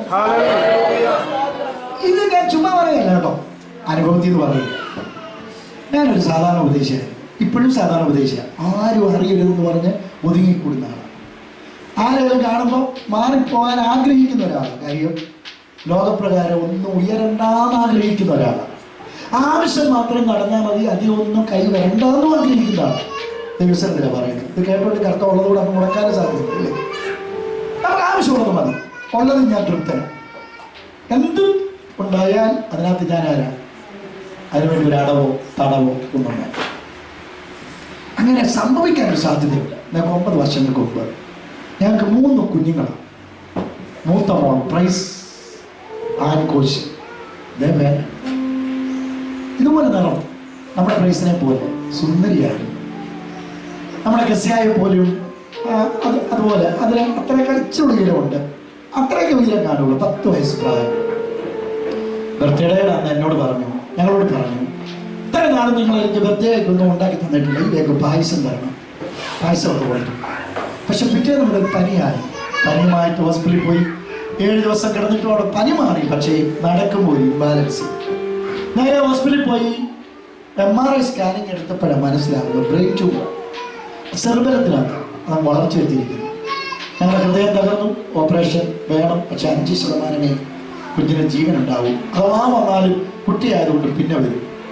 ഇത് കേട്ട് ഞങ്ങൾ തളർന്ന് കോട്ടയം മെഡിക്കൽ കോളേജ്, ESI, അങ്ങനെ പല ഹോസ്പിറ്റലുകൾ മാറി 7 ഡോക്ടർമാരുടെ പോയി. Same report. തകർന്ന് ഞാൻ പണ്ടിരുന്ന സഭയില വിശ്വാസികളെല്ലാം എന്നോടൊപ്പം ഉണ്ട്. ഞങ്ങൾ മെഴുവേലി എന്ന് പറയുന്ന സ്ഥലത്തേക്ക് വരുന്ന സമയം ഭാര്യയോട് വണ്ടിയായിരുന്ന എൻ്റെ പ്രിയപ്പെട്ടവരോട് കർത്താവ് സംസാരിച്ചു. വിശ്വസിച്ചാൽ ദൈവത്തിന് മഹത്വം. അവിടെ പറഞ്ഞു, അച്ഛേ ദൈവാത്മാവ് ഇങ്ങനെ പറയുന്നു, വിശ്വസിച്ചാൽ ദൈവത്തിന്റെ മഹത്വം കാണുമെന്ന്. ലോകത്തുള്ള ഏത് പ്രവാചകന്മാർ പറഞ്ഞാലും അത്ര വിശ്വസിക്കണമെന്നില്ല. പക്ഷെ എൻ്റെ ഭാര്യ എന്നോട് പറഞ്ഞ അവളിവിടെ പറഞ്ഞിട്ടുള്ളത് നിറവേറിയിട്ടുള്ളത് കൊണ്ട് ഞാൻ വിശ്വസിച്ചു. ഞങ്ങൾ പ്രാർത്ഥിക്കാൻ തുടങ്ങി. 3 ദിവസത്തെ പ്രാർത്ഥന കഴിഞ്ഞ് ഓപ്പറേഷൻ ആയിരുന്നു മനസ്സിൽ ചിന്തിച്ചത്. പക്ഷെ ആ പ്രാർത്ഥന നീണ്ട് 55 ദിവസം നീണ്ടു. കുഞ്ഞു സൗഖ്യമായി, ആരോഗ്യവതിയായി, കഴിക്കാൻ തുടങ്ങി, ശർത്തിൽ നിന്നു. അങ്ങനെ നല്ല രീതിയിൽ പോവുകയാണ്. അതിനായിട്ട് ഒത്തിരി സ്നേഹിതന്മാർ എനിക്കുണ്ട്. അവരെല്ലാം പ്രാർത്ഥിക്കാൻ വന്നു. ദീപത്തിക്കോസിലെ പാസ്റ്റർമാരും മദർമാരും ഇവിടെ വന്ന് പ്രാർത്ഥിക്കാൻ തുടങ്ങി. മറ്റു സഭകളെല്ലാവരും വന്നു. പക്ഷെ 53-ാമത്തെ ദിവസം രാവിലെ 4 മണിക്ക് എന്നും ഞങ്ങൾ ഉണർന്ന് പ്രാർത്ഥിക്കും. ഉണർന്ന് പ്രാർത്ഥിച്ചുകൊണ്ടിരിക്കുമ്പോൾ കുഞ്ഞ് പെട്ടെന്ന് നിശ്ചലമായി. ഞങ്ങൾ നോക്കി, അവൾ മരിച്ചതുപോലെ. ഉടനെ ഫോൺ ചെയ്ത ആൾക്കാരെ അറിയിച്ചു. ഒരു 10-20-25 മിനിറ്റ് ആയി കാണും. ആൾക്കാർ ഓടി വന്നപ്പോൾ കുഞ്ഞ് മരിച്ചു കിടക്കുന്നത് പോലെ പെട്ടെന്ന് ഇവൾ ജീവനിലേക്ക് വന്നു. അവൾ പാടുമ്പോൾ ഒരു പാട്ട് പാടിക്കൊണ്ടാ വന്നേ. യേശുനായകൻ സമാധാനദായകൻ നിനക്കെന്നും മനമേ എന്തിനാകുലം കലൻ പറഞ്ഞിരിക്കാതെ സമയത്തെ കുറിച്ച് എനിക്ക് ബോധ്യമുള്ളത് ഞാൻ പെട്ടെന്ന് നിർത്തട്ടെ. ഈ പാട്ട് കഴിഞ്ഞു. അന്ന് രാവിലെ തന്നെ 8 മണിക്ക് വീണ്ടും ആരംഭിച്ചു. 54-ാമത്തെ ദിവസം 2 പ്രാവശ്യം കൂടി ഇത് ആരംഭിച്ചു. ഇതിനിടയ്ക്ക് അമ്മ വിളിച്ചിട്ട് പറയും, അമ്മേ ദൈവത്തെ സ്നേഹിക്കുന്നവർക്ക്, നിർണയപ്രകാരം വിളിക്കപ്പെട്ടവർക്ക് സകലവും നന്മയ്ക്കായി കൂടി വ്യാപരിക്കുന്ന ബൈബിളിൽ അമ്മ പ്രസംഗിച്ചിട്ടില്ലേ? എപ്പോഴും സന്തോഷം എന്ന് ബൈബിളിൽ എഴുതിയിട്ടില്ലേ? ഒരപ്പച്ചൻ്റെ കുഞ്ഞു മരിച്ചു കഴിഞ്ഞപ്പോൾ അപ്പച്ചൻ പാടിയിട്ടില്ലയോ? ദുഃഖത്തിന്റെ പാനപാത്രം കർത്താവിന്റെ കൈ തന്നാൽ സന്തോഷത്തോടുകൂടെ വാങ്ങി പാനം ചെയ്യുമെന്ന്. അമ്മ ഇത് വന്ന് ഞാൻ മനസ്സിലാക്കി എന്തുവാ എൻ്റെ രോഗമെന്ന്. Brain tumour. ഞാൻ സ്കൂളിൽ പഠിച്ചിട്ടുണ്ട് ബ്രെയിനെ കുറിച്ചൊക്കെ. ഒരാന വന്ന് എൻ്റെ തലയിൽ കയറി ഇരുന്നാലും എനിക്ക് ഭാരമൊന്നുമില്ല, നിങ്ങൾ ഭാരപ്പെടാതിരുന്നാൽ മതി. ഇതെല്ലാം പറഞ്ഞു 4 പ്രാവശ്യം. 4-ാം പ്രാവശ്യം മരണത്തിലേക്ക് ജീവനിലേക്ക് വരുമ്പോൾ പ്രിയപ്പെട്ടവരെ പാടിക്കൊണ്ടിരുന്ന പാട്ട്, എനിക്കെന്റെ യേശുവിനെ കണ്ടാൽ മതി, ഇതിലമായ സുഖം വിട്ടാൽ മതി, എനിക്കെന്റെ യേശുവിനെ കണ്ടാൽ മതി, ഇതിലമായ സുഖം വിട്ടാൽ മതി, ഇവിടെ ഞാൻ വരുവാനും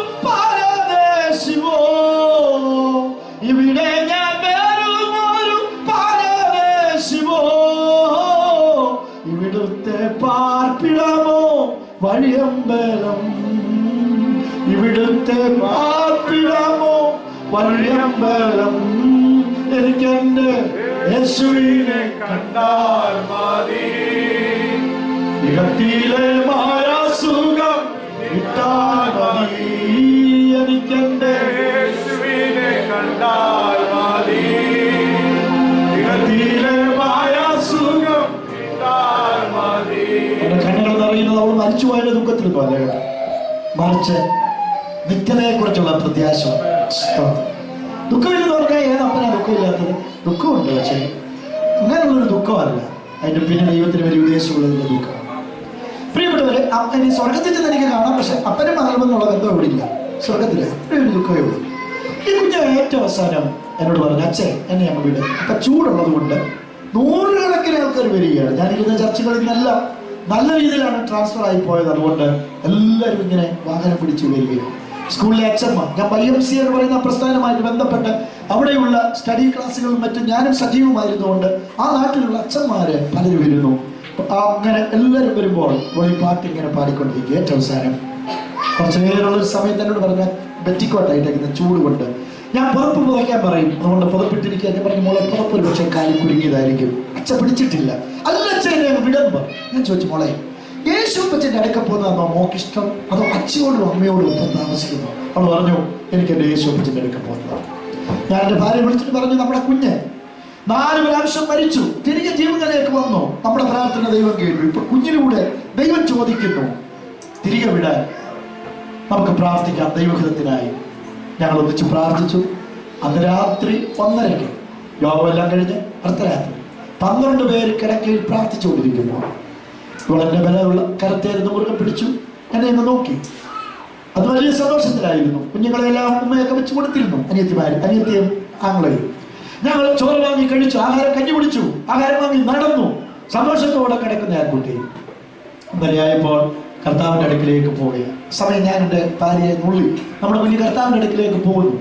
അവിടെ പെട്ടെന്ന് 2 കരമുയർത്തി ദൈവത്തിന് മഹത്വം, ദൈവത്തിന് മഹത്വം, ദൈവത്തിന് മഹത്വം എന്ന് പറയുമ്പോൾ ആ കുഞ്ഞിപ്പങ്ങളുടെ പരദീസിലേക്ക് അവൾ ദൈവമഹത്വമാണ് കാണുന്നത്.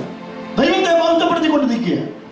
ഈ ദൈവത്തെ അവിടെ നിന്നൊക്കെ പല പ്രിയപ്പെട്ടവർ വന്നു. ഇദ്ദേഹത്തിനൊക്കെ അറിവുള്ള കാര്യമാണിത്. പ്രൈസിനൊക്കെ അറിയാവുന്ന അദ്ദേഹം ശരമ കോളേജിലെ അധ്യാപകനായിരുന്നല്ലോ ചില നാളുകളൊന്നും. അവനറിയാവുന്ന കാര്യങ്ങളാണ്. നൂറുകണക്കിന് ആൾക്കാർ അന്ന് നിത്യതയുടെ പ്രത്യാശ നടന്നു. ഇവിടെ ഏറ്റവും അടുത്ത കൂട്ടുകാരി റീബു യേശുവിനെ സന്ദർശിച്ചതായിട്ട് സ്നേഹിച്ചു.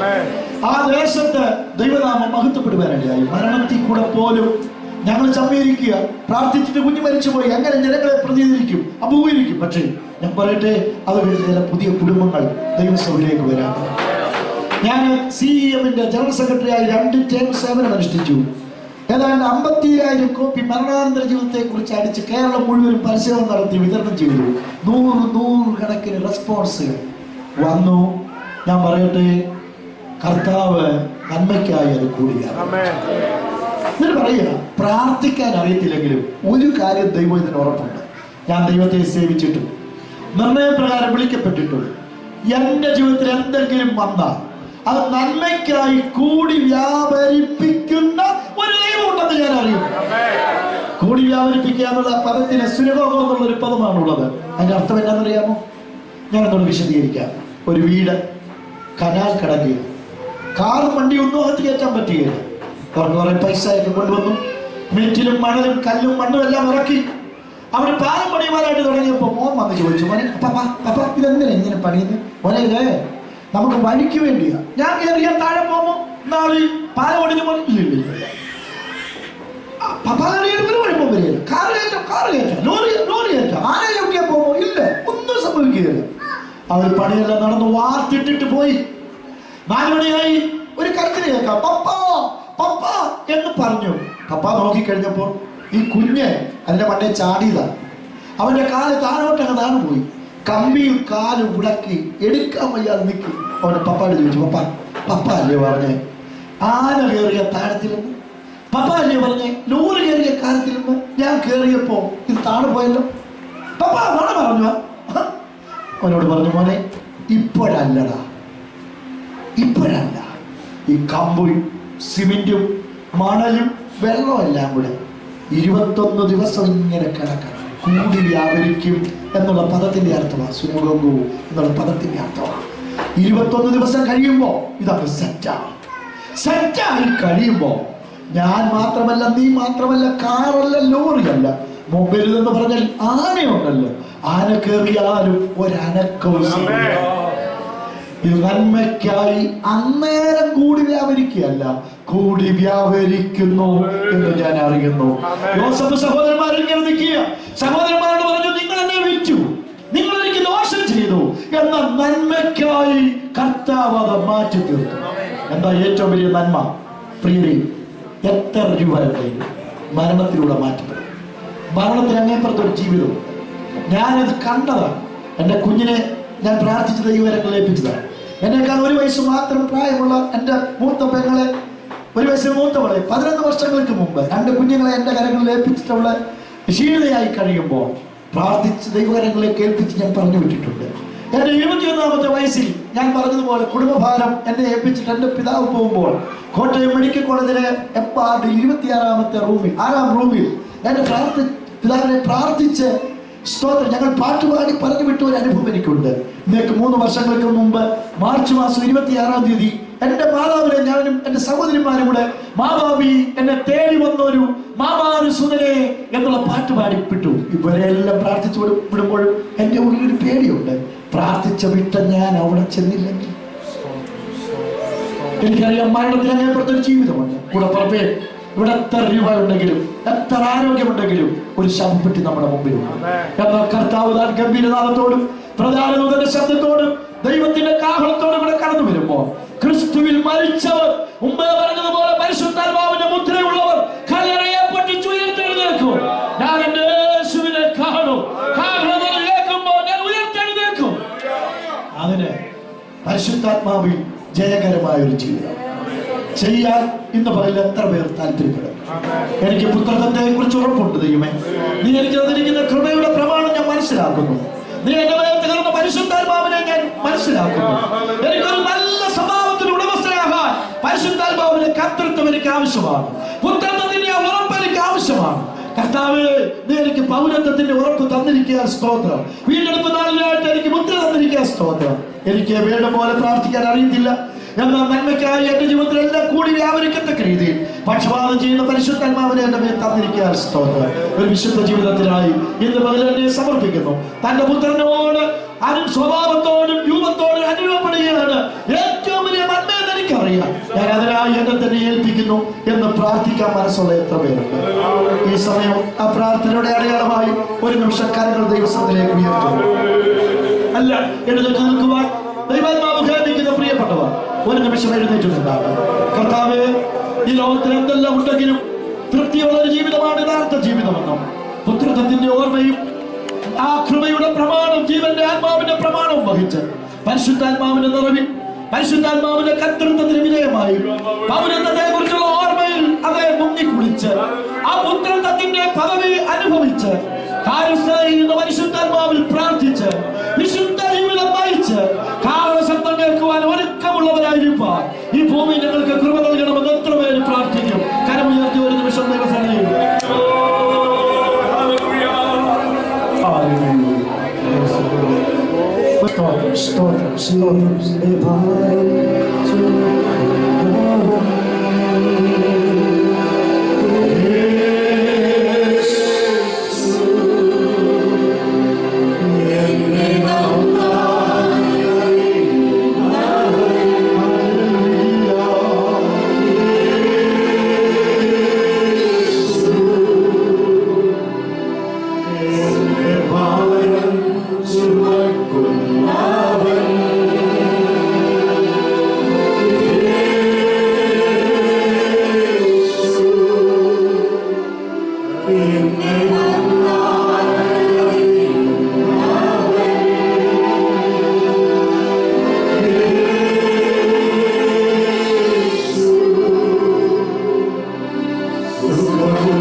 Hallelujah.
പോവുകയാണ്. പ്രിയ സ്നേഹിതർ മുന്നോട്ട് വന്നല്ലോ. ബുദ്ധിയിൽ ഒരു പ്രമാണമുണ്ട്, പക്ഷേ അവയവങ്ങളിൽ പോരാടുന്ന മറ്റൊരു പ്രമാണം.